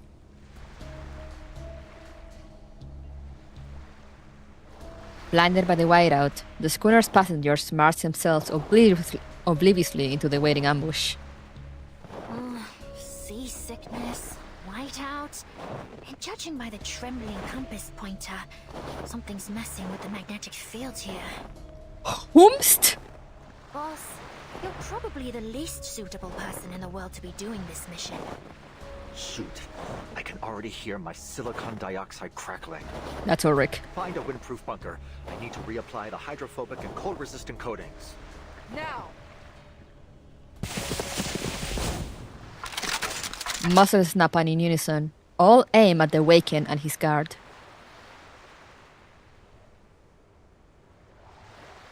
Look at her pointing a gun at the screen. Well, looking like that. Insane. Insane aura here. Sergeant Frickman, take the soldiers with you and search the schooner for any other threats. At her signal, 3 armed soldiers advance through the swirling snow. I wish them all regret. I appreciate the honesty. You are under arrest. Under whose jurisdiction? This is Antarctica!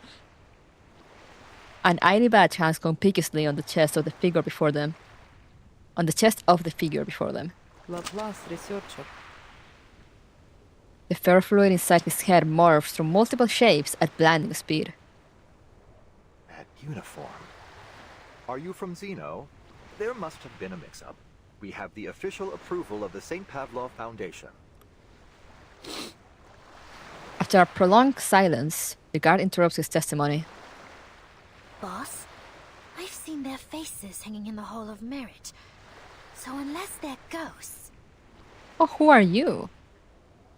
we've just stumbled upon the rebels. Yippee! Mulder closes her eyes briefly, as if avoiding a particular word. What is your purpose here? Ulrich raises his right hand to the white mist, his left remaining in his pocket. Cute NPC girl, yeah. Guard is the student's NPC, and if anything happens to her, I will lose it. I'm sure she will live on account of having eyes. You have a point there. It's none of your business. All you need to know is that we're not a threat to you. We came here alone. No backup. A voice comes over the intercom. Lieutenant, the schooner is clear. Only an unarmed sailor on board. The outpost confirmed that they haven't spotted any other ships. I mean, we had NPCs with eyes die before, but you know, her chances lower. Her chances of dying lower just by the fact of having eyes. Lower your gun, Lieutenant. We're not a threat. We're just here to play a tune. You're so calm. A poor excuse, researcher. God, she looks so cruel. Doesn't she become playable at one point? She becomes playable later on, doesn't she? I think I might have seen that, or maybe I'm hallucinating. Either way, I hope she does. She looks cool. You could say he's still. But second character dispatch, let's go. I think most NPCs with eyes have died, just that most without have as well. Her chances are slightly higher, just because she has eyes. I will believe. Please head back to where you came from. Now is not the best time to play Sing Song in Antarctica. And when is the best time to play Sing Song in Antarctica? I don't think there is a time to do that, so you know, might as well just do it now. This is supposed to confirm or deny. For Moldir in particular, no, because I think I already seen it. I can't remember exactly. Just like, you know, don't mention under which conditions, because I'm like, If she becomes playable, does it mean she joins us? Like, does she change size? Or is she prisoner or what? You know, like that I don't wanna know, but like the best time is under the midnight sun, clearly. We have already seen an NPC with eyes die this patch.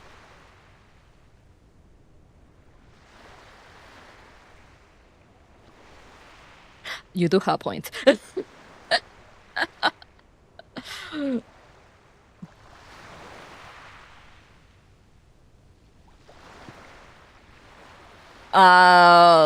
The girl Nautica keeps mentioning.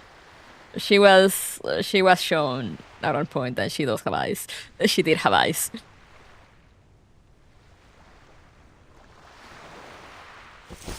I'm not leaving.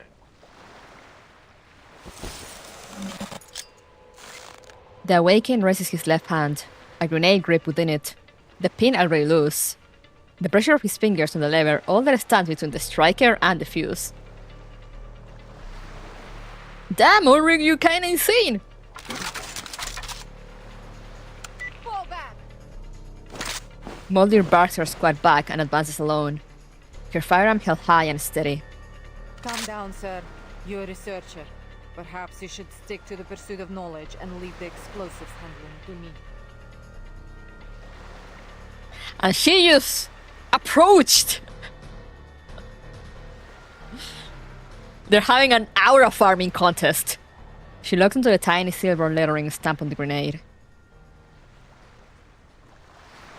RGD5 72 85 128 Theta K 006. I know the owner of this grenade. How? After the first storm, all Xeno equipment was codified under a particular numbering system and distributed among the platoons. But the number on this grenade belongs to someone special. Someone in an independent team.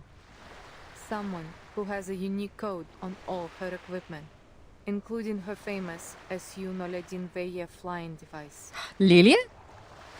Eslav. Lilia. So, you've been in contact with Team Timekeeper. And what if I have? I love how her ears, the tip of her ears are red. Very nice detail for the art. From the swirling pace of his ferrofluid, it's clear he's taken the question badly. So the weapon that was supposed to protect me is the very thing that gave me away. How ironic. With a wave, Mulder signals her squad to hold position while she holds her shotgun, then grabs the grenade with one hand. Are you out of your minds?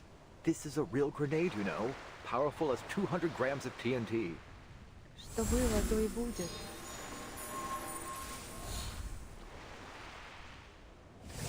The pin whips back into place.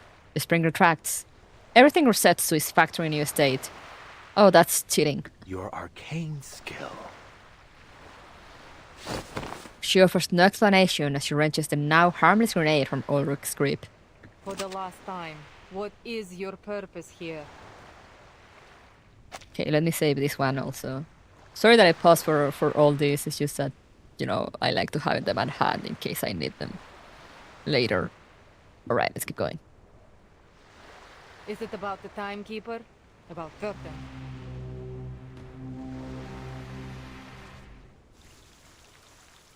Her arcane skill is warranty. Return to factory state condition. You're wanting arcane or restoration like no, now I'm gonna call it warranty.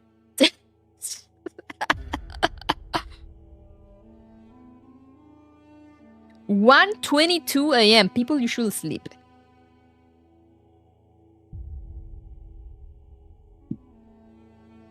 The Fool and the High Priestess. The introspective wields the blade of defiance, while the defiant veils herself in introspection. How many parts is the chapter? Does anyone know? How many notes? Former Xeno Sentinel Unit Station. Mulder's fingers tense around the intercom. Yes, that's right. Given the helicopter malfunction, we would be hard-pressed to make any movements unless absolutely necessary. We still have plenty of resources. We're prepared for the long haul. She has a lot of sprites. You know, like she has the regular one. She got like the front facing with the gun. I mean, not a lot, but I mean like her movement, her life to the movement that's a lot.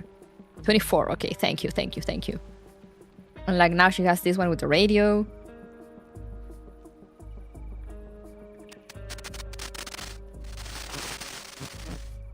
I think she's an artist fab. Will make sense. She did get an insane glow up after all. She hesitates at the difficult question, weighing her answer before speaking. No Foundation armed forces have yet appeared. I suspect the King George V coast is not their first landing choice. Victoria Land. Isn't that near? Her inquiry is cut short. Yes, understood. She actually looks so good with these clothes. We are on high alert.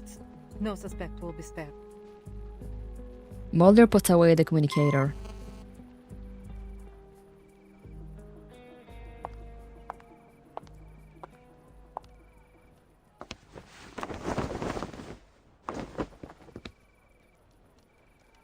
Ulrich sits a shrine along with his guard. All that chatter, yet you didn't report the thing most worthy of reporting. Am I so trustworthy? You are disarmed with no locator and no backup. It would be redundant to report you. There's no need to disturb Father with such things. Redundant, useless information, like the hundreds of millions of possible combinations of the Enigma machine that are discarded once the code is deciphered. Anyway, are you certain there's no room for a deal? He raises his handcuffed hands. A bullet is loaded. Great answer. That single action makes it clear who holds authority in this camp. No deals for captives. Ulrich pauses, though not entirely too long. A soldier's loyalty should be unwavering, no? Then why did you turn to Manus Vindictae? The shadows of distant clouds cascade down the mountain, bringing a rush of chill air as if to freeze both time and space. It's none of your business. Damn, don't show her like that again. It makes things to my head. Touché. Did the other soldiers agree with this decision? No need to tell me. Your silence is answer enough. Ulrich laces his tone with sarcasm. Those who were loyal to you stayed, and those who weren't were exiled. While I'm sure you have a trustworthy team, you must have suffered a significant loss to your manpower. Those who weren't. Mulder takes out her communicator. So you're here to listen to music, huh?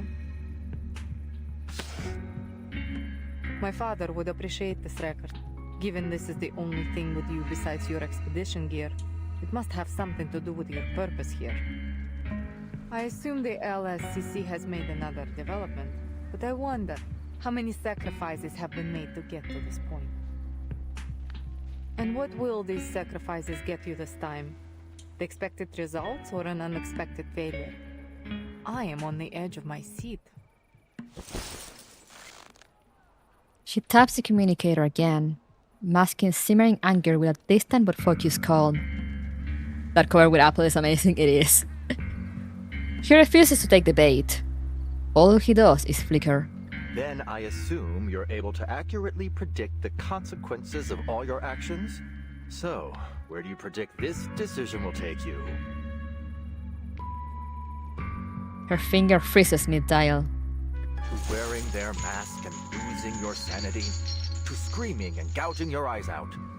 Or are you planning to play the loyal Manus dog, helping them bring about one storm after another until every one of your rivals has been washed away? I don't think this pissing off the rebels was on the mission brief. Boss. Is that record marked? It should be. I hope it would be. Your actions are poised to undo all your past efforts by your own hand. I'll admit, I'm no tactician, but as a researcher, I can see the logic in this choice. Were my experimental method to be proven wrong, I wouldn't simply give the entire project up. I'd adjust the variables and change my method. Oh, in case you're actually asking, because I just remember, I think that was during the Barcarola event. It's not main story. It's not a chapter, I think.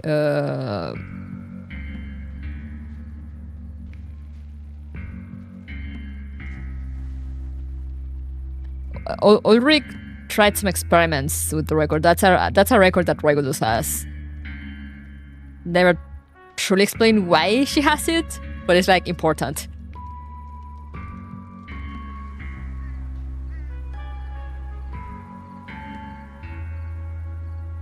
And Ulrich used it for research into the storm, and he actually got some results. So now he's testing more. As a new Laplace member said, there are no wrong projects, only rules that have not yet been made reproducible. It's the one that was brought up during the space arc, right? Yeah, it's literally called the Regulus record, which may or may not be where Regulus gets her name from, because the record predates her.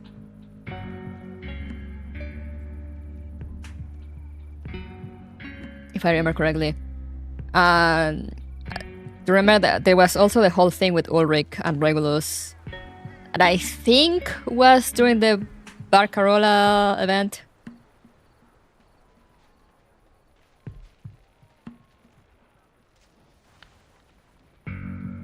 Every researcher will inevitably experience many failures. We just brush ourselves off and get back on our feet. Or are you hiding behind your military orders to absolve yourself from making decisions? It's from the Barcarola event.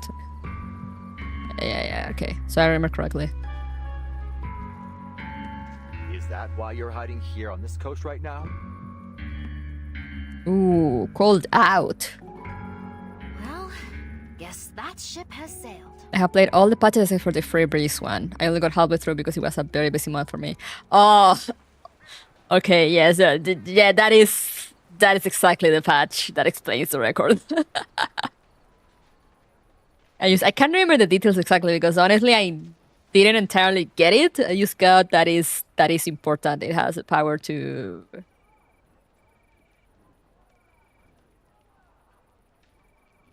I can't remember, was it to control the storm? To diminish the storm? Something like that. It has something to do with the storm. So like Ulrich made a bunch of copies and then got into the Free Breeze. But Regulus has the original. This seems to be the original though. Unless he copied the cover and everything. Which could be. Mulder turns toward the coast.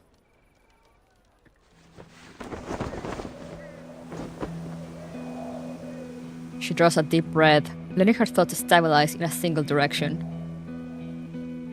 Actually, let me just ask my friends. They'll probably remember more details.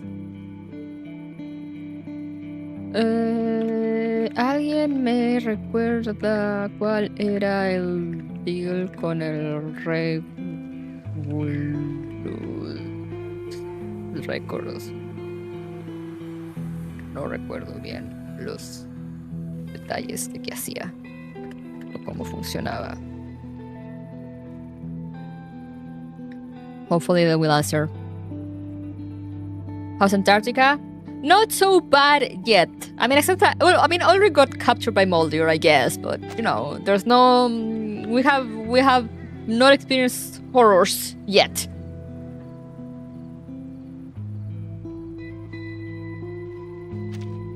She draws a deep breath, letting her thoughts stabilize in a single direction. Yet. The King George V coast. A place where the fence will be favored. Intelligence has confirmed that the Foundation's fleet is coming from the Ross Sea. Presumably, that's the area of operations. They should have rushed reinforcements to Victoria immediately. There is only one transport helicopter, but the journey is traversable for a well-trained team. But Father never gave that order. He left his children waiting at the ice shelf's edge, far from the battlefield, still on standby. Oh yeah, the sun is frozen in the sky, but aside from that, there's been no more horrors. This mission is a great big fail. Also, we got a cute NPC guard. Least we can have one last chocolate MRE before we're toast. Do you want a piece, boss? Thank you. But chewing isn't in my repertoire. It doesn't matter how ready to eat the meal is.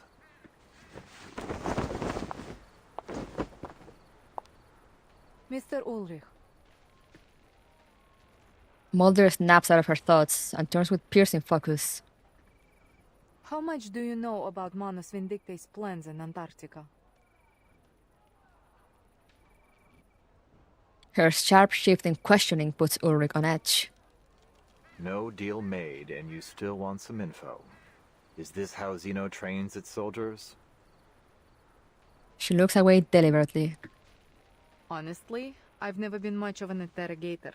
But before I pour you into Terra Nova Bay, I have to know who or what is behind your mission here. Wait, what?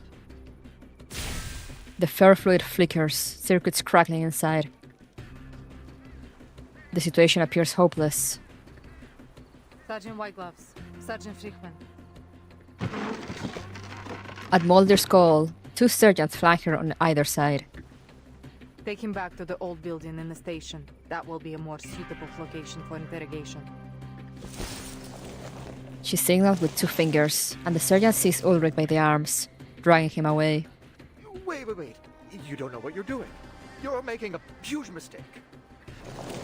There's no response, no reaction. The flashbacks always get me.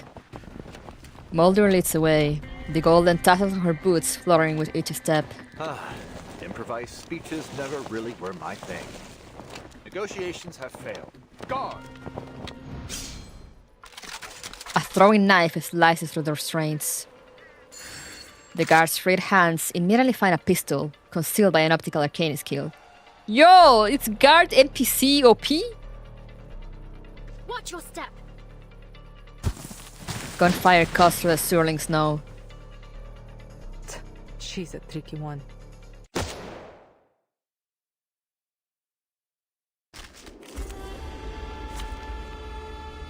Damn, that took me by surprise. The way she said that and with the immediate no hesitation shot, just it kind of struck something in me, I'm not gonna lie.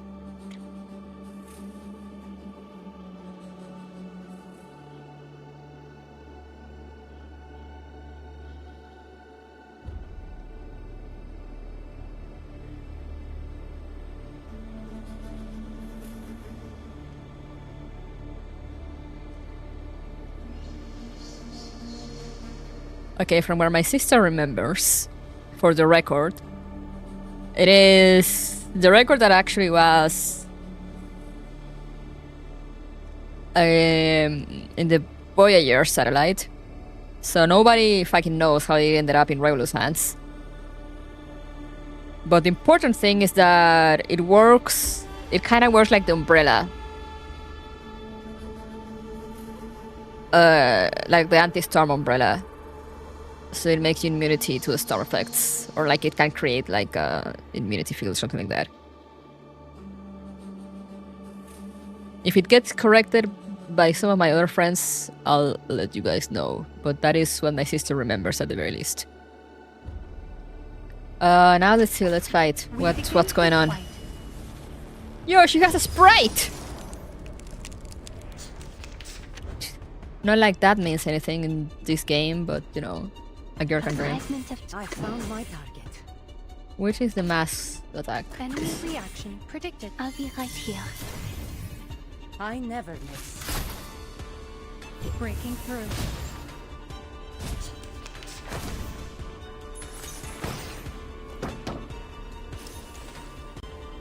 Don't worry. It's been. I'll show you.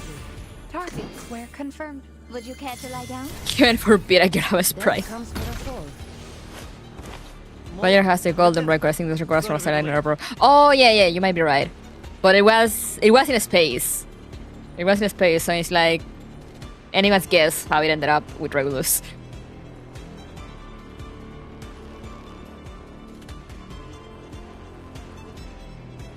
Actually, you're here just in time. There are more of them? Boss, I'm really not cut out for this. Also, look at the little Ezio. Look how cute he looks. Enemy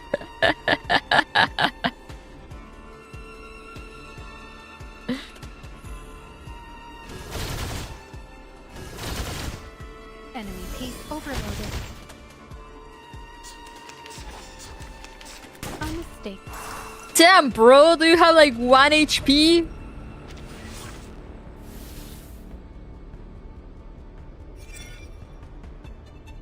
$95, okay.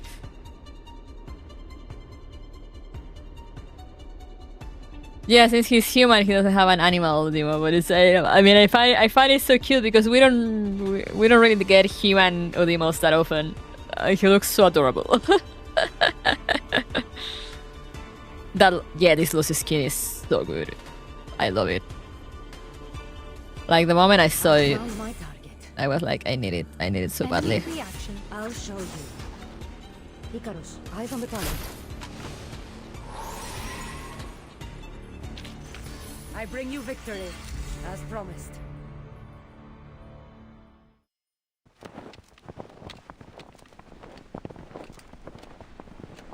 The captives trudge onward, leaving uneven footprints in the snow. Ahead, Mulder marches with her head high, gaze fixed forward. Antarctic Plain. Very specific location. Boss, the situation's critical. Do I have your permission to use? The whispers drift up with the wind. So close to death, yet you're still in the mood for chit-chat. Damn, girl. The guard flicks the intercom on her chest. This emergency intercom has a direct line to our commander-in-chief. If I press this button, our mission will fail. But it'll also send our coordinates to him. Why are you telling her? And we both know what'll happen after that. Mulder shows no trace of concern. She doesn't even turn back. What are you waiting for then? Press it. We're ready. Damn, why is she gotta be kind of a badass?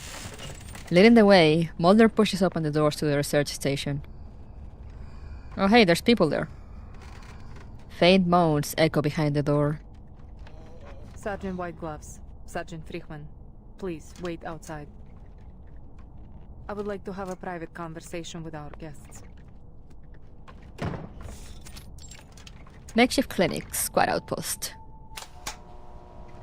Oh, the lights. With the click of an H switch, dim lights flicker on one by one.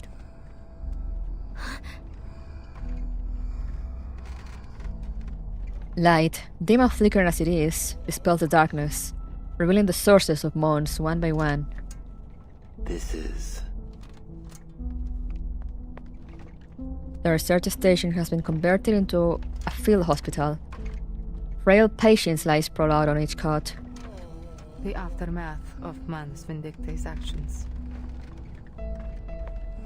Mulder's face is half shrouded under the dim lights. They have slaughtered researchers from stations across Antarctica. Most died immediately, while others were taken to their base. They didn't tell us why.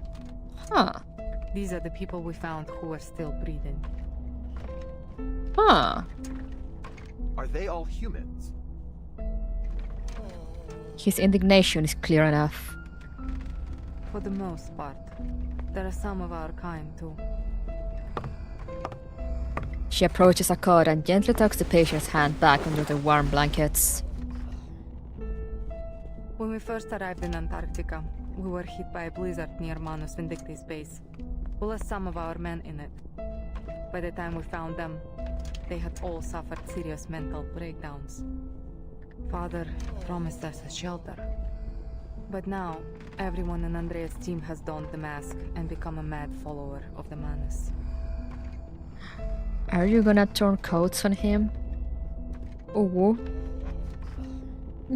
Yes, Moldy, I wonder why the evil cultists will do that! It's so shocking! I know how it feels to lose your comrades. Some untold story lingers, but the guard chooses silence. After inspecting each patient, Moldy halts at a square desk, her silhouette gilded in the lamp's amber glow. Alright, I'm putting all my cards on the table. The current situation isn't good for either of us.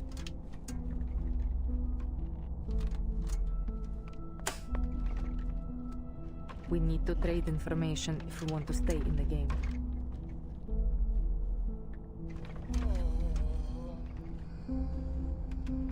Ayo?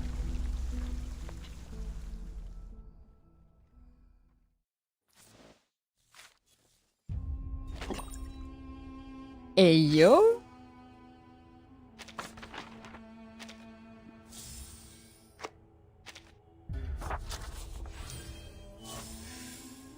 How many of these do I have? Oh, I think I might have enough for a 10-pull. Give me a second to get more water.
Alright, I'm back. Sorry for the delay. I was talking theories with my sister. Gar has a mysterious backstory that makes her much less likely to die. True. We love cat feeding. Yeah. Yeah, it's like, they weren't even here, but like, you know, they felt me. They felt me. I think that maybe they have learned to identify the words when I say like, give me a moment or like, wait a second. And they just spawned right next to me as I stood up from my chair. They started meowing at me, and I was like, alright, I'll give you guys food. Otherwise, they're gonna come stand, like, sit in front of the monitor and stare at me.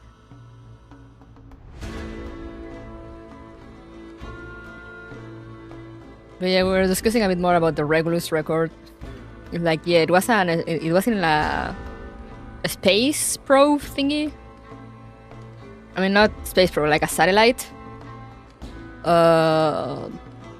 But yeah, I remember they were like very confused because it was like, how did the record that actually has a song that like Regulus recorded, how did it end up in the satellite that was in space by the time Regulus is on Earth with the record in her hands? It was like kind of a very paradoxical thing. It's like, how is the record like, how was it sent to space if you hadn't recorded it yet? But like, now you have it with you.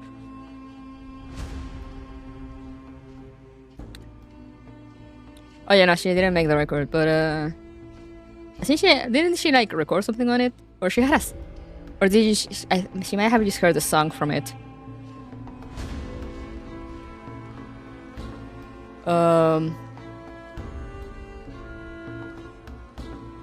But yeah, like she's had it like forever. But like she just has it, and like it's never explained how she has it, how she got her hands on it.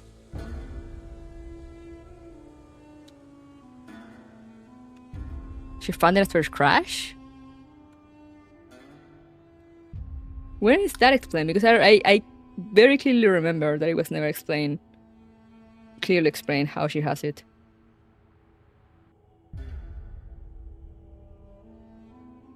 At least back during the Barcarolle event.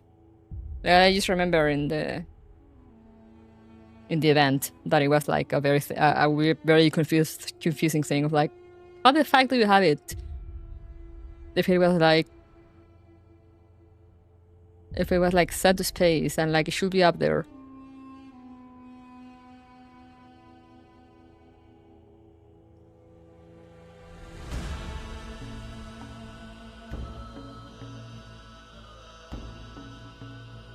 Or like explains it all to Regulus.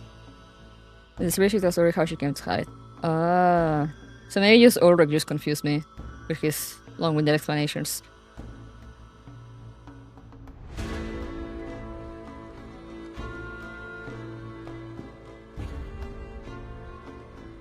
But yeah, I remember it was a thing also that it was like, because there was like a time inconsistency either way. But basically, yeah, the record for some reason has the power to grant immunity to the storm. But yeah, good if they talk about it. I mean, it's good that they talk about it also because, you know, the Sea Breeze event was not main story. Even though it should have been, because, you know, it goes into details in all about the record and the experiments that Ulrich does. And it's basically how Bertin and Tim get to Argentina. So it's weird that it's not main story, but you know, it is what it is. But yeah, then we decided theorizing about how they're building up Regulus. Series should have been main story for sure. It's a huge fumble, it wasn't. Yeah. Because it's like, I mean, there are some events that, you know, they still have like connecting things to main story, like the San Francisco event with Anjo. But you know, they're still like, I feel like they're still like self-contained enough. But the Seabreeze one wasn't, because as I said, it's literally how Bertil and Co get from Australia to Argentina. You know, and it's also, yeah, what's her name? The pale girl that is with Management Dictate that shows up in this chapter. She also shows up there. And you know, there's also like, I think Sophia was also at some point appears there. Miss Grace, yes, thank you. Miss Grace shows up there. And I said it goes into more detailing with the whole thing with Ulrich and Regulus and the Regulus record, and Ulrich doing the experiments with all the copies of the record. Remind me, guys, I can't remember, did the copies of the record have the same power, or was it just the original one? That I don't remember. But I remember he made like a bunch of copies to experiment. You know, and that's where Ulrich discovered also, like, it was like field testing. That's why he was also in the series. And it's like, bro, how is this not main story? Come on. But yeah, and then we just theorizing about Regulus and how they're... I feel like they're kind of building her up to something. With how... I mean, they had been very hush-hush about Regulus' backstory. Considering she's like literally the first character we meet in the game. So I've always been curious about that. And now with the record and everything, it's like, But yeah. Turn away. Cover your nose. What? Why? The measure of loyalty. Better not look at this scene unless you're mentally prepared. What a mess. Surely the work of amateurs. Let me see. Well, as you can see, there was more than one person here. There was? How many is anybody's guess. What do you mean? Anyone with a sense of justice wouldn't let this happen. Are you mocking them? I'm just a soldier, a brainless follower of orders. I have no grounds to make judgments on morality. But loyalty, that I do know about. Anyone could pledge their allegiance to an undefeated commander. It's a no-brainer for most soldiers. But give that commander a few heavy losses, a couple of misjudgments, and that loyalty becomes a whole lot harder to give. I like that they're kind of fixing lines with the voiceover, but at the same time, it just kind of messes with my brain that they're not saying exactly what's written. So I hope they will fix the written lines as well. But I know that's those are like completely two different teams.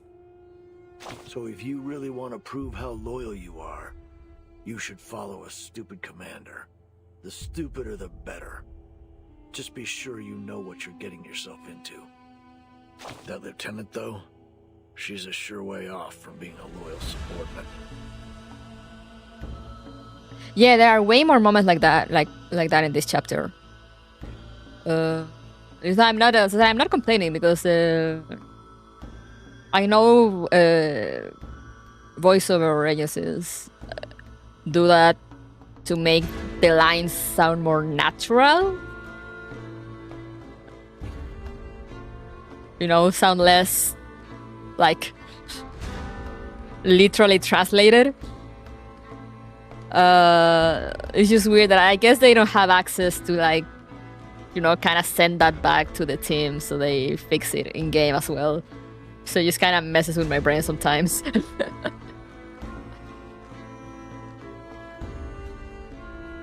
She must have been sick to the stomach when all this went down.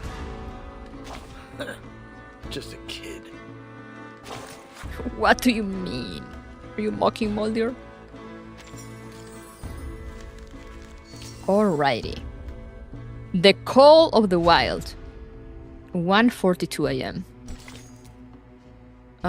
We're back with Nautica, Miss Radio, Sonero, and Bertin. Instinct, faith, and a ton of fate. That's all it takes to succeed.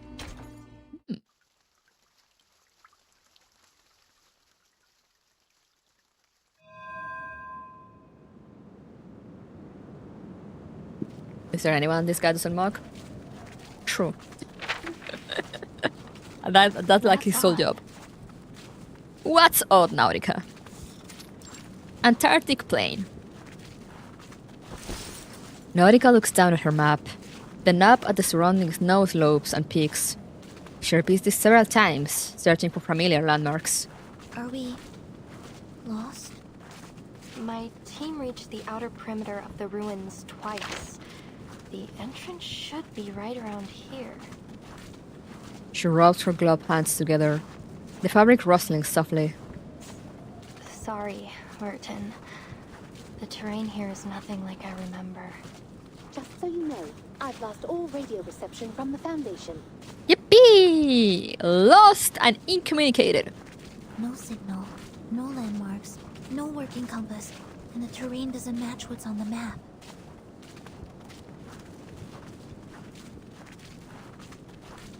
Wait, I need a clarification there, Sonero. No working compass means you guys, none of you have a compass at hand? Or are your compasses not working? Because, you know, two very different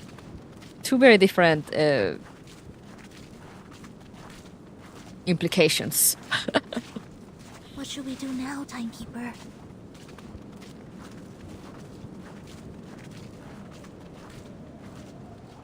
Especially with the terrain not matching the map.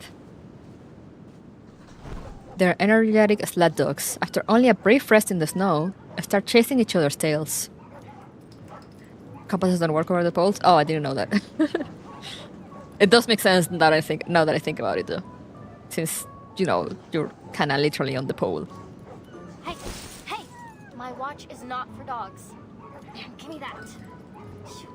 Shoo! Nautica wipes the drool off her antique watch before storing it safely in her pack. The dogs play in an Ouroboros-like circle, happy whimpers filling the air. I have an idea.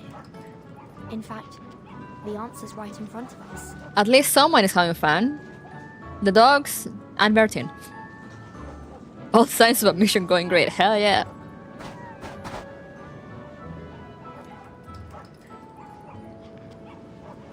Shh.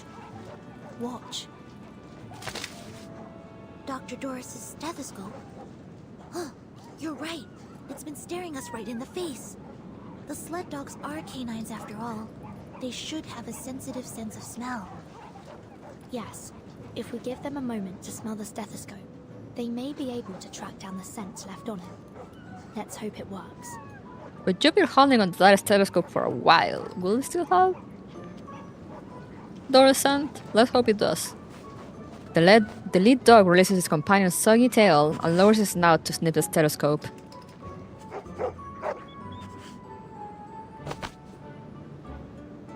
They smelled something. You guys should name the dogs. Hop on their backs. Either those dogs are like giant or they're very tiny. Or the girls are very tiny. Or both, maybe. The daylight that shines on this hinterland stretches into eternity. Whose idea was it to put white text over a white snow background? Movement across the icy ways seems meaningless without reference points, just as none could say how long the sled dogs run before their sudden halt.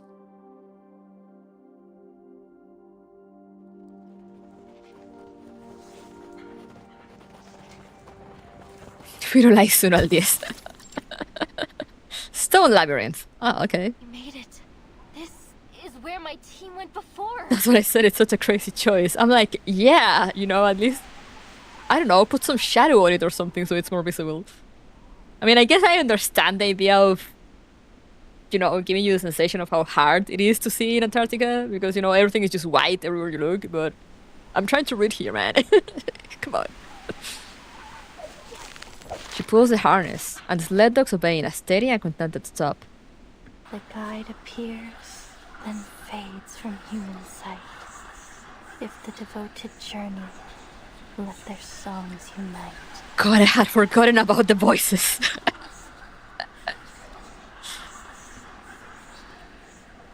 Matu was right. The Mother Spirit was right. Oh, it was the right decision to join you. The companions pat the dogs as they dismount. Where are we? A labyrinth in a valley? Relay believed that these were the only outskirts of the site. She said that if we pass through the valley, we might even find the real ruins of a temple, or a city even. Look at this stone wall. There are excavation marks on it. We ran into an abnormal whiteout last time. It was too dense. We couldn't make out any details. She sprints to the nearest rock face, crouches, strips off a glove, and presses her warm palm against the frozen stone. I've never seen this kind of rock before. Is it some kind of fossil? Why are you touching cold stones with your bare hands, girl?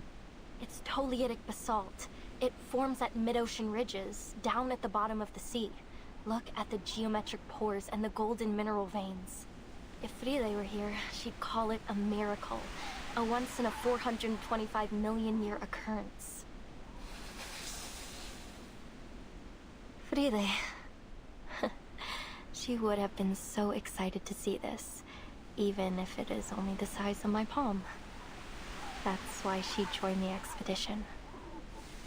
Head bowed, she warms the rock before slipping it into her pocket, as if cradling some cherished life form. What was that? After a faint tremor, the arcane fluctuation dissolved into flying snow pellets. Instinct carries her 2 steps forward before freezing. Timekeeper?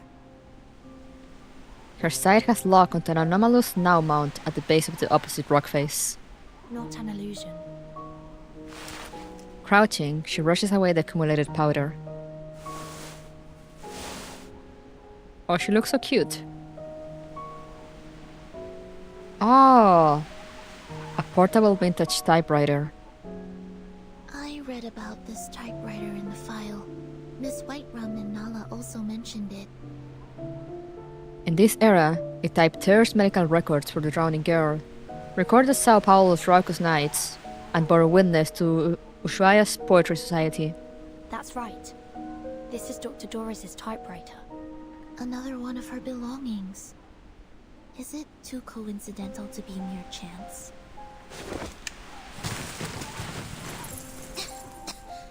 What's this all over it?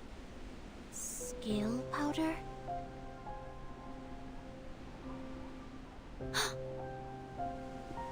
Okay. Another screen capture to save.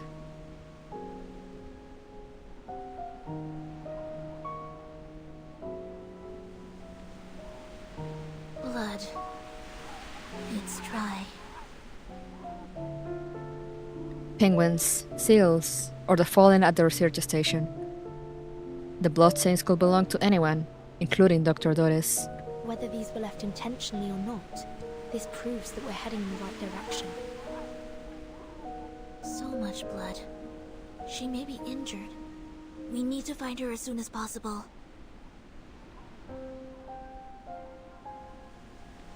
I do remember hearing Antarctic scientists talking about having to take their gloves off outside because the gloves were making basic tasks take too long. I mean, yeah, it does make sense. But, I mean, they will need to be very fast about it, considering how cold it can get. Everyone crowds around, including Miss Radio, who had been lying on one of the docks. Barren mountains flank them on both sides. A stone labyrinth of basalt standing sentinel at the pass, its end shrouded in mist. The lead dog approaches, then raises its head, alerted to some unseen threat. Woof woof.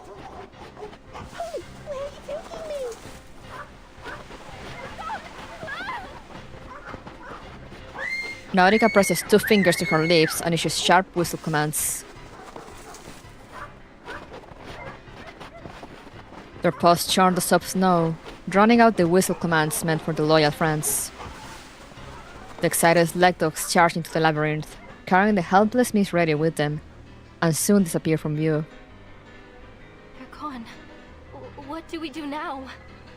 It's a trade-off where the quicker you finish the task, the quicker you can get back inside. Yeah, exactly. Exactly. It's like, you need to finish the task quickly to get back into shelter. So, I guess you'll have to just freeze your hands for a moment. No, Firulais, solo el tío esto se vayan. Think positively. Perhaps they'll just get there before us. Let's go after them. Think positively, says Bertin, in this very abnormal situation in the middle of Antarctica. Their movement triggers something hidden, causing the snowfield around them to shake. Wait, there are critters hiding out nearby. There they are. Timekeeper, watch out! I love Bertin. How is she so absolutely unfazed by everything?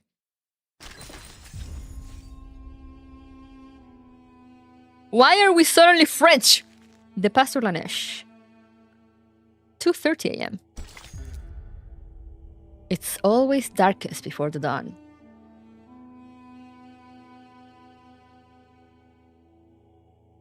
Yeah, I guess it is.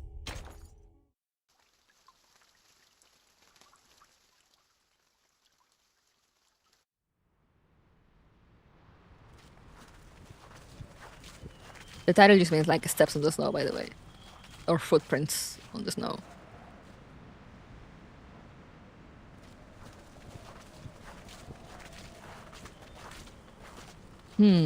Yes. Snow. Yes. More snow.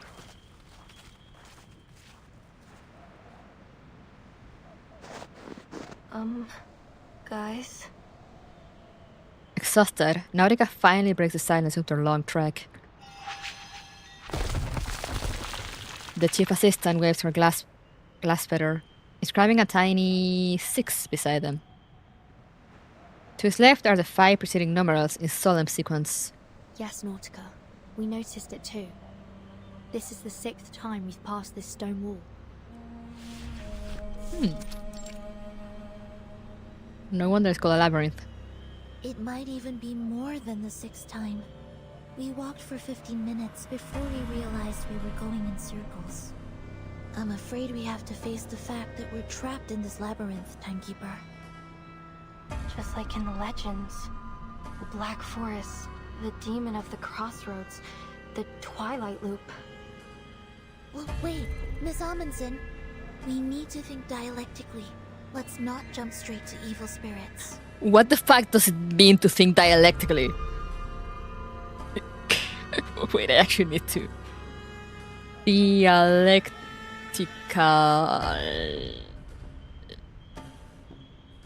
meaning. Relating to the logical discussion of ideas and opinions. Concerned with or acting through opposing forces.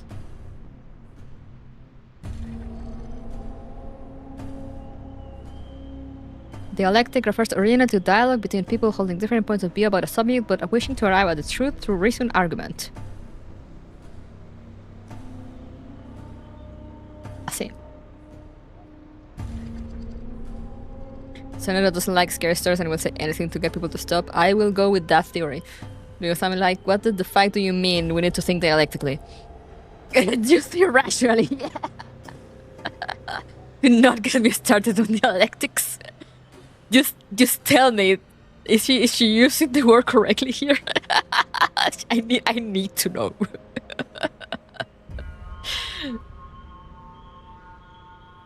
Let's not jump straight to the spirits.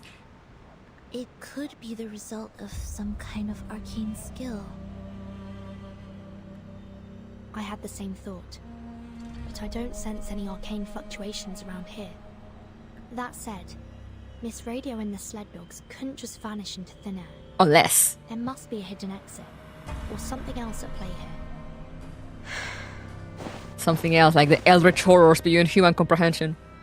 Nautica stomps back and forth, soft snow ruffling under her feet. Let me give it a try. I may not be an arcanist, but we human explorers have our ways. I keep forgetting she's human. Probably because of the voices. She begins rummaging through a mountain of gear, searching for a vital tool. The mechanical gears turn dutifully, just as they had half a century ago on this same frozen ground. My grandfather taught me how to tell the directions using a watch in the position of the sun. I have his watch right here. I took it with me. But like, the sun has not moved. So like, how accurate is it gonna be? Are you implying only arcanists can be the Lulu? I guess I am. I'm sorry for my for my behaviors. Writing up the apology doc right now.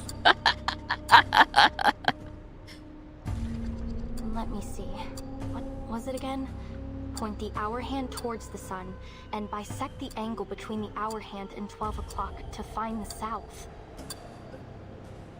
Wait, we're in the southern hemisphere, so it actually points north. I don't think so. Dialectics is mostly to do with synthesizing different ideas to resolving the contradictions. There is also dialectical materialism, but that is heavily associated with politics. Okay, so she was just saying whatever the fuck came to her brain. I'm gonna go with that theory. She just wanted Nautica to stop talking about evil spirits very badly. And just spouted nonsense. Giving it right now to Funari, you know? Funa. Thankfully, we aren't in the polar night yet. We still have the sun in the sky. The sun is gonna be night. Her excitement soon falls into silence. Wait, is it actually gonna be night? Nautica shakes her head and curls up, giving the appearance of a startled armadillo.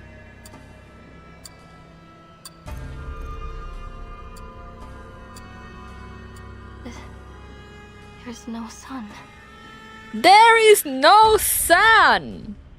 Suddenly there is no sun after the sun had been unmoving for hours. When? North, south, west, east. The sky is smothered under thick clouds in every direction. Snow and mist scatter enough light to see. The now red sun lies hidden away. Okay, it's just hidden behind clouds. Okay, I thought it was just mysterious sun disappearance. Manus Vindicte's ritual is affecting the day and night cycle. Don't worry, Miss Amundsen. There must be another way. Timekeeper, I suggest we try to exit this area first. Agreed. We can't afford to risk any more time in here. Okay, but tell me how, Sonero. Think dialectically.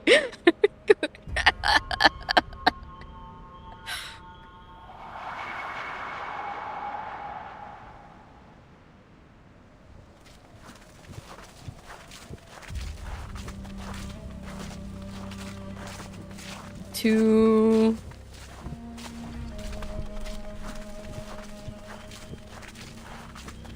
One.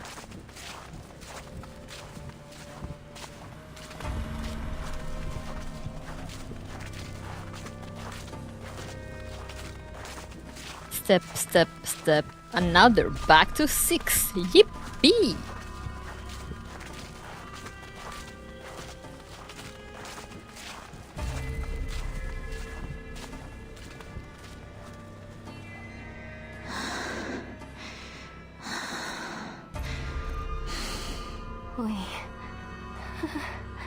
We're back at the beginning again.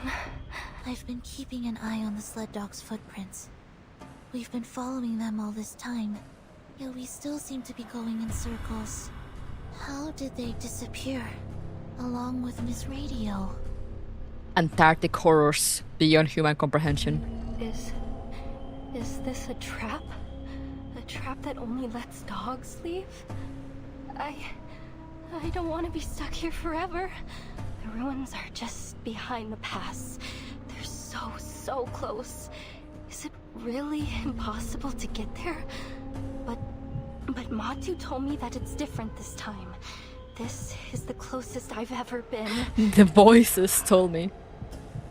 Her voice shakes as she looks into the distance, brimming with expectation.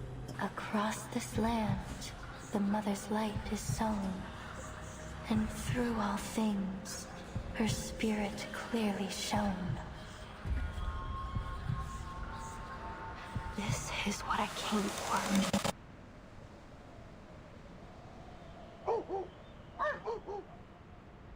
I did not like that fade to black. Faint barking drifts out from the labyrinth's end, distorted by distance. It ought to be less than a mile away, but seems now to extend into an unimaginably vast space, distorted by the labyrinth's power. The sled dogs followed Dr. Doris' scent from the typewriter. That's right. And the direction of their barking is consistent.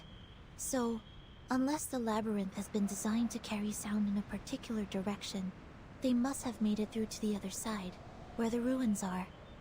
Which means Dr. Doris must have made it through the labyrinth too. Exactly. Although we can't be sure whether she was guided here. Let's assume that she was alone. Then, despite the fact that she's blind, somehow she didn't get trapped by these stone walls. This Dr. Doris you're looking for, she's blind? Nautica gasped in surprise, lifting her head from the snow. Lifting her head from the snow. Were you like... Oh yeah, she was... They mentioned she was like kneeling down on the ground like an armadillo. Yes. She always covers her eyes with a patch or bandage. A look of intense focus settles on Nautica's face. Through giant mother's bones, the path is laid. In bloody pain, eternal life is made. The blind seer walks, and we her path do take. For all will shift in the Evernight's wake. Oh great, she's speaking riddles now. Are those proverbs from the legend of the Mother Spirit? Yes, they are. Could this folktale from your hometown actually derive from reality? Even in my hometown, many people think this proverb is an expression of the people's want for spring after the long polar night. But I've always thought that there is something else behind it. You see, the blind Dr. Doris wasn't trapped, and the dogs who followed their noses also made it through the labyrinth. So the issue is that you're trying to guide yourself with your eyes. We looked around this labyrinth. We looked for landmarks and for clues. We even looked for the sun to guide us. We looked. That's the difference between us and them. We've only been using our eyes. The issue is that you see.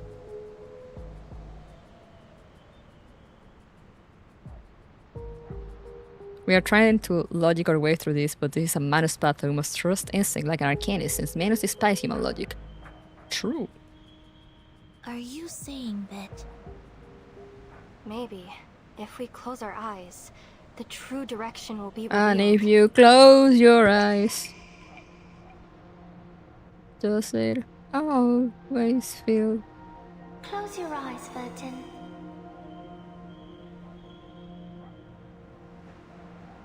Only when your eyes are closed will your mind open up.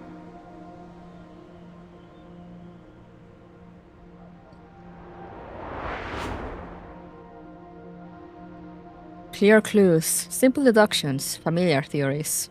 It's worth a try. We don't have any other ideas at the moment. We trust you. Their ice-cold hands clasped together. Are you ready to walk in the darkness, ladies? Wow, why are you gonna say it like that? Ladies! Get out of my head, 6. Never. She's 37 though, 6 is the dude. She closes her eyes.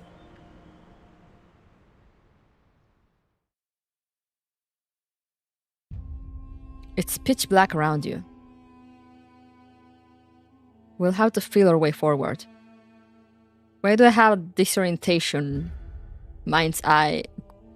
Choose your direction, explore the maze step by step. As you explore in darkness, your awareness will fade. Find the exit before your disorientation reaches 100. When you're unsure of where to go, tap to activate Mind's Eye and find the right way. After use, it requires 2 rounds to recharge. Let's move out. Right, let's go. Let's just blindly go. Let's just keep going. Never heard of the left-hand maze rule. They say if you hold your left hand along the wall, you'll eventually find the exit. Yes, because a maze can be seen as 2 sections divided by the correct path. Follow the edge of one and you'll inevitably reach the exit. That makes sense. Why don't we give it a try? My glove stuck frozen to the rock. I did this without Mind's Eye somehow. So you just trust in your gut. Several distant barks echo, but the direction is unknown.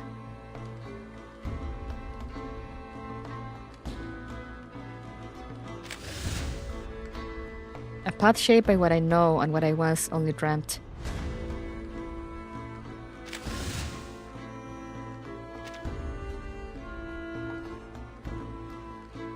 There is nothing left to feel but cold stone and the frost-hardened earth.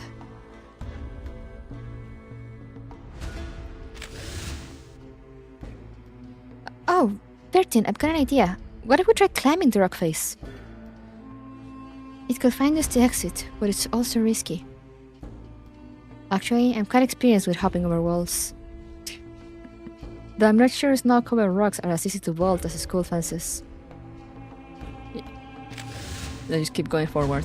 The darkness is running all sorts of directions, still there's guiding hand. Another fork in the road. Since our civic tools aren't working, perhaps time for some arcanum. A pair of divining rods or a pendulum will help, but unfortunately our supplies are limited. All we got is the golden fleece, a Ouija board, and some incense. Wait, the Ouija board! Could we try contacting the dead? Maybe there's a friendly soul nearby who'll show us a way? If they knew the way out, will they still be wandering around here as ghosts? Viscous liquid seeps into every crack between the stones. The scent of blood hangs heavy, demanding caution.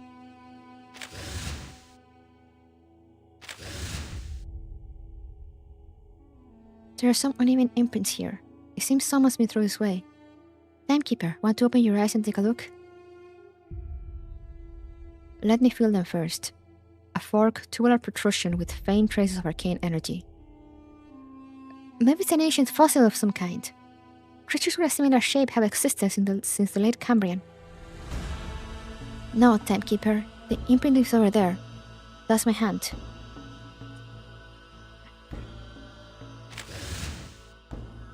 A wind blows here, cold enough to pierce through bone.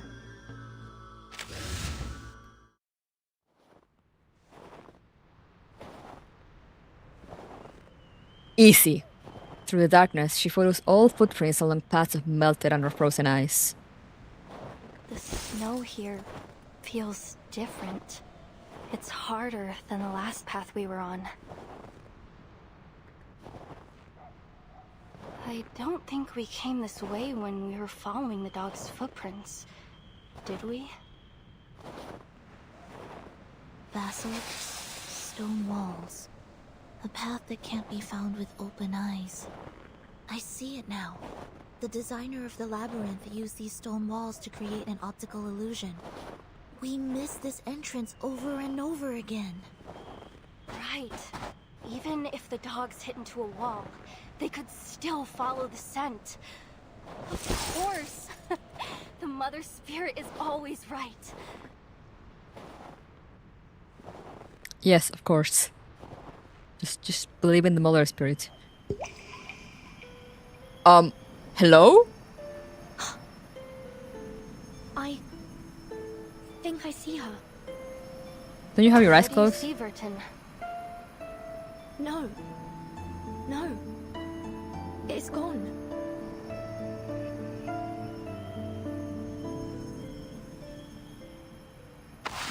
Vertin, Take please. my hand, timekeeper.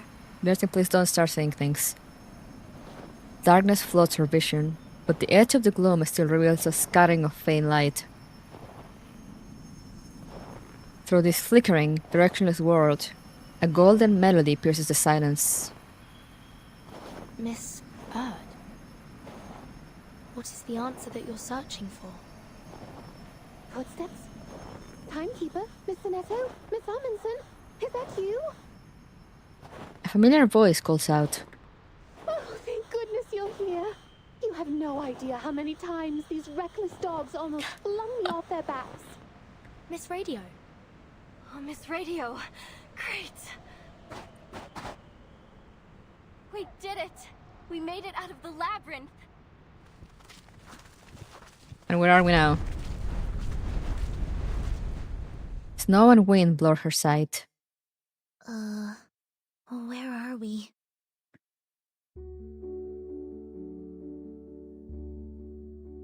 More snow! The wilderness lies silent.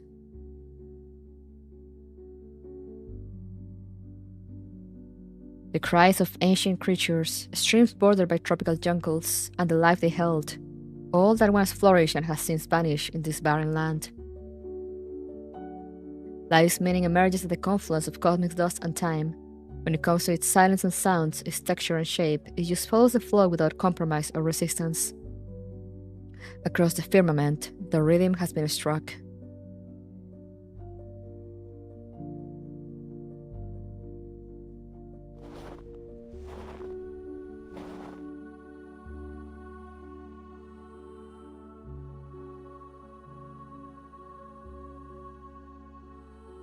Her initial excitement dulls into a daze. She stands frozen, unable to look away.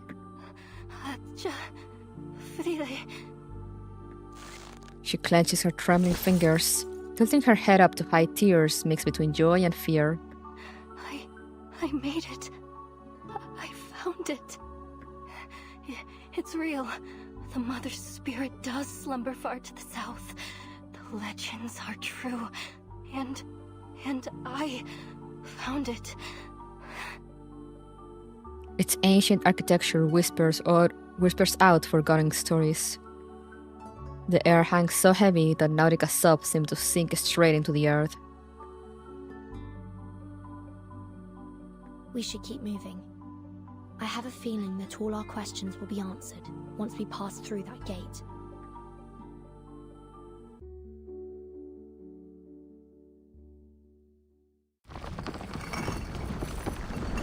The unsetting sun's cold light bounces between the walls until the heavy doors swallow the last glimmer. A colossus frozen in the sky that gazes down upon all visitors.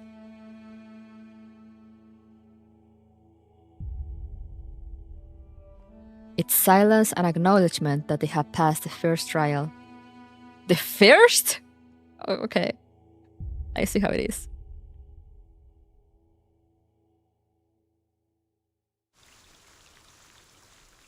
To be continued.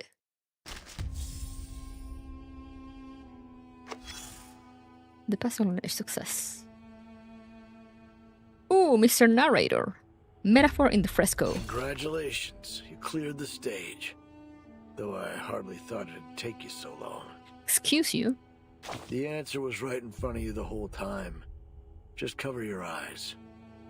Funny. You had to do the very thing the enemy wanted you to. Haha. That was your third lesson. Hands serve to control. As for the first and the second, Well, you've already seen the digestive and excretory systems. What? Save us both the time and look over your logs if you're curious. Back to the topic. You almost died in there thanks to the false intel from your eye scouts. Luckily, Brain Command reacted quickly enough to prevent the worst from happening. You better set a second in command to avoid this kind of thing happening again. Choose my heart. The ever-beating strategic center, the hub that every drop of blood must pass through, the violently beating when agitated. The most reliable organ, besides the brain, because it has to be. If only it didn't have a mind of its own. That'll surely lead to destruction, whether it beats fast or slow. You should be a critic. It wasn't my intention to talk like a Renaissance artist. But when you reflect on Michelangelo's painting on that grand ceiling, there's no choice but to do so. Key to creating life could be either the Hall of Wisdom or the Land of Birth. So, you should understand art a little better now. Sure? Question mark?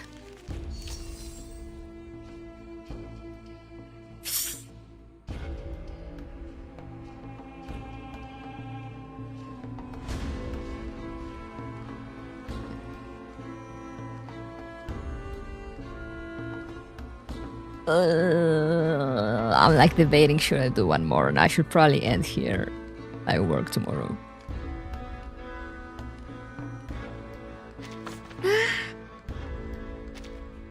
We're halfway through though, because I was told they're 24, so...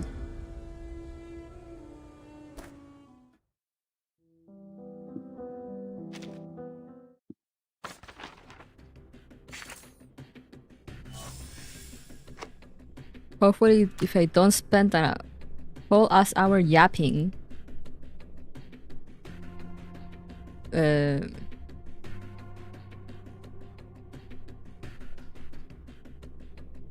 the next stream, maybe we can finish 2 of gameplay, 1 of yapping, so perfectly balanced. I blame taxes. Yeah, I blame the tax talk. I'm thinking, should I pull? Oh, she's limited. I had not seen that. Did not remember that. Okay, we're pulling then.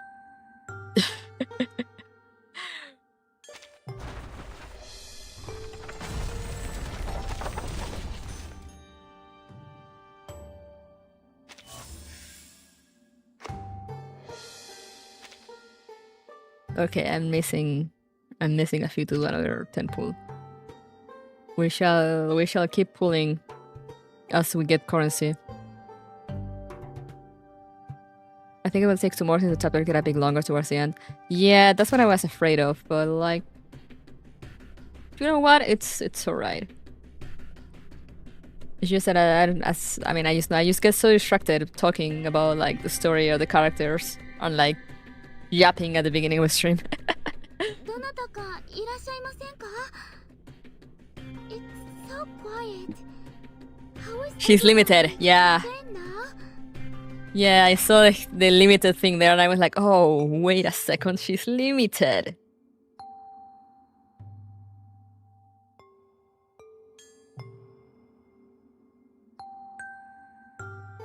So, you know, we don't see her until I run.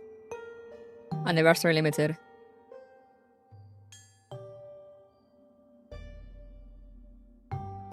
I was expecting the other banners. Oh no! I was like, it says limited there, it says anniversary limited here. I was like, how was I so blind? But yeah, she's limited, so you know, once she goes away, she won't be back until I run.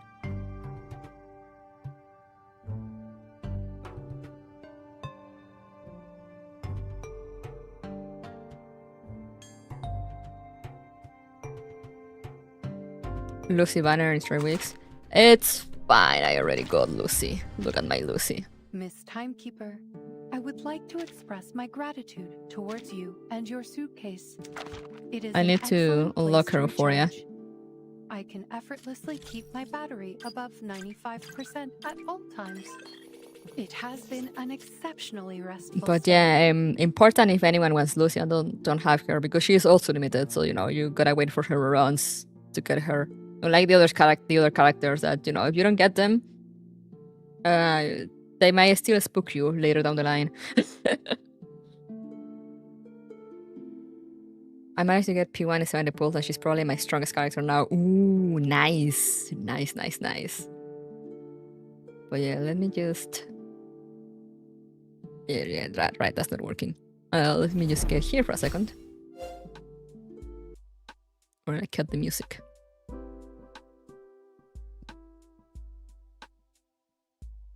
But yeah, I'm gonna try to do my farming and then go to bed. She's OP even in CN right now. She's still really good. Ooh, I mean, I feel like all limited characters are just kind of OP. I already had Ezra and Semmelweis built as well. Wait, does she pair well with them? Because I do happen to have Ezra and Semmelweis built.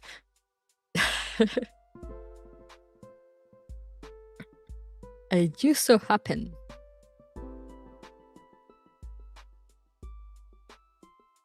And I'm like, you know, I usually don't care about meta. But if I happen to have all the characters, I'm like,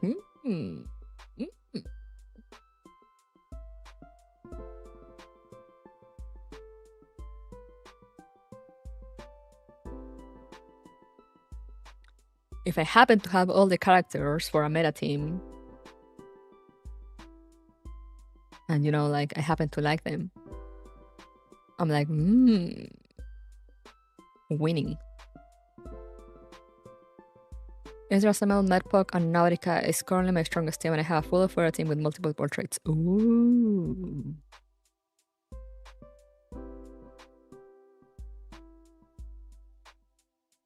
I need to unlock Lucy's Euphoria. I'm doing that now. Oh wait, I get this bullshit from Royals in the Rain, which I have not done.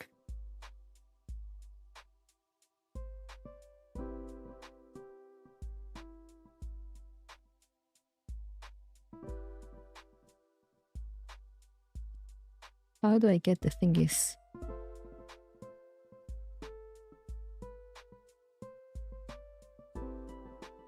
How do I get the thingies that it asks for? Oh, just by doing the things. Okay. Okay, I see how it is.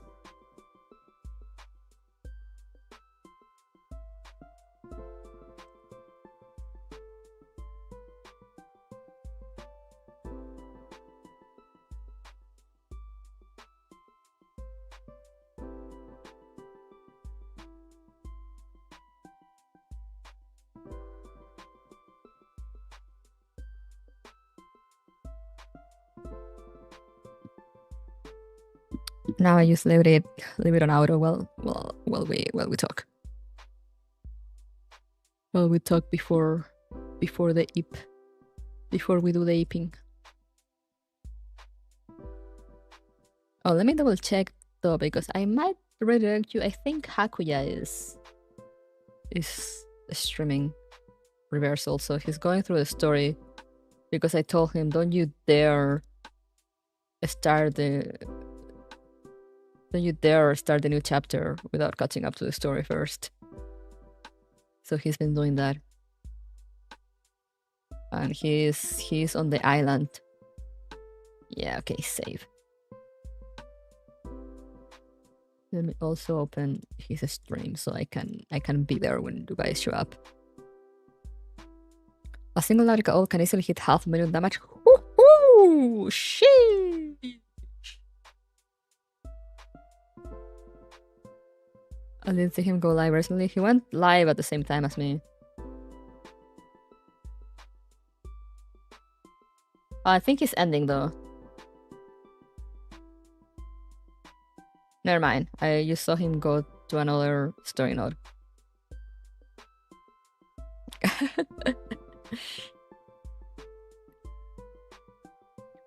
But yeah, he's on the island chapter. He's suffering through algebra.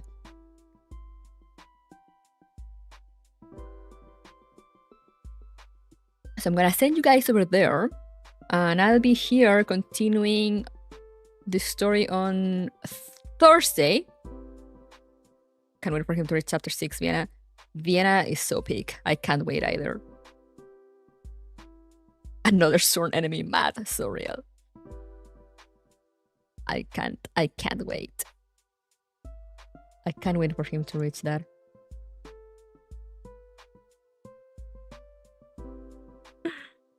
But yeah, I'll be here on Thursday at the same time as today, 8 p.m. Eastern, to continue the story.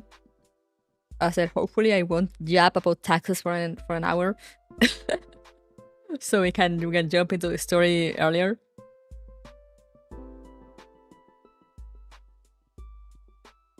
I'm not sure whether I prefer 6 or 10. The current chapter is incredible. Yeah, no, it's been great so far. And I'm enjoying it quite a lot because I mean it does make sense since, you know, it's the beginning of a new arc. But the pace has kind of slowed down significantly, especially with the Tierra del Fuego chapter, which, you know, I enjoyed because Tierra del Fuego. But yeah, it was kind of like a weird pause from the story, and now it just feel like we just went back to it like full throttle. 69% faith because I just love Isolde's voice and performance. That is valid. I just really like the ending also, like, you know, the entire ending sequence it has, and with like people on the island just choosing to be erased by the storm. Well, Kakania is back in Vienna, desperately trying to teach people the knot so they can survive the storm. And even though she manages to teach a bunch of people, she's still the only one. Oh, that's chapter 7? Oh, so 6. Oh, I was confused since it said 6 Vienna. Oh yeah, right. Because there's Vienna and then there's the chapter that comes after with Lucy and everything. True.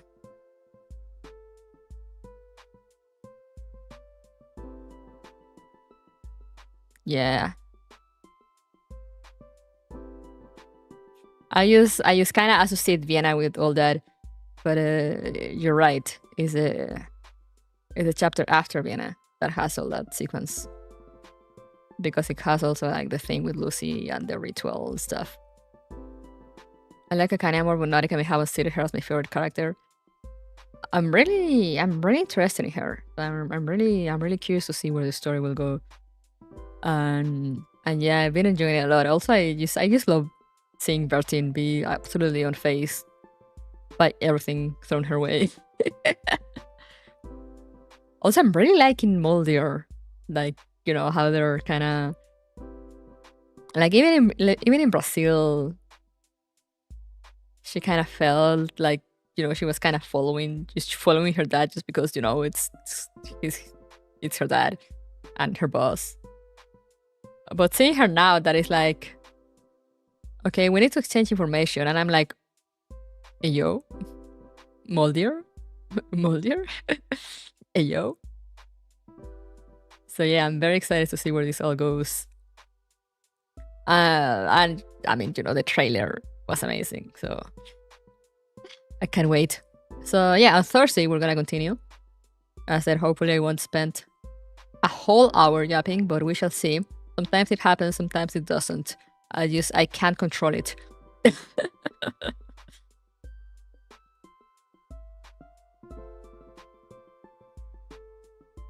But yeah, hopefully we should be able to end in 1 or 2 streams. Guards an NPC who I hope becomes playable. Yeah, I really hope she gets a name. So maybe we'll get her playable, because she is very cute and I'm liking her a lot so far. Even though she has only had like 10 lines maybe. But yeah, I'm gonna finish my farming and then go to bed because I work tomorrow. So thank you guys so much for coming. Remember to stay safe, stay hydrated. Mulder, maybe that was insane. So true. Maybe she's going to realize. But yeah, stay safe, stay hydrated, take care of yourselves. And I'll see you guys next time. And as soon as the stream ends, you should be redirected to Hagoya's stream. So stay tuned. Go tell him hi while he suffers from that. And yeah, I'll see you guys next time. Bye bye.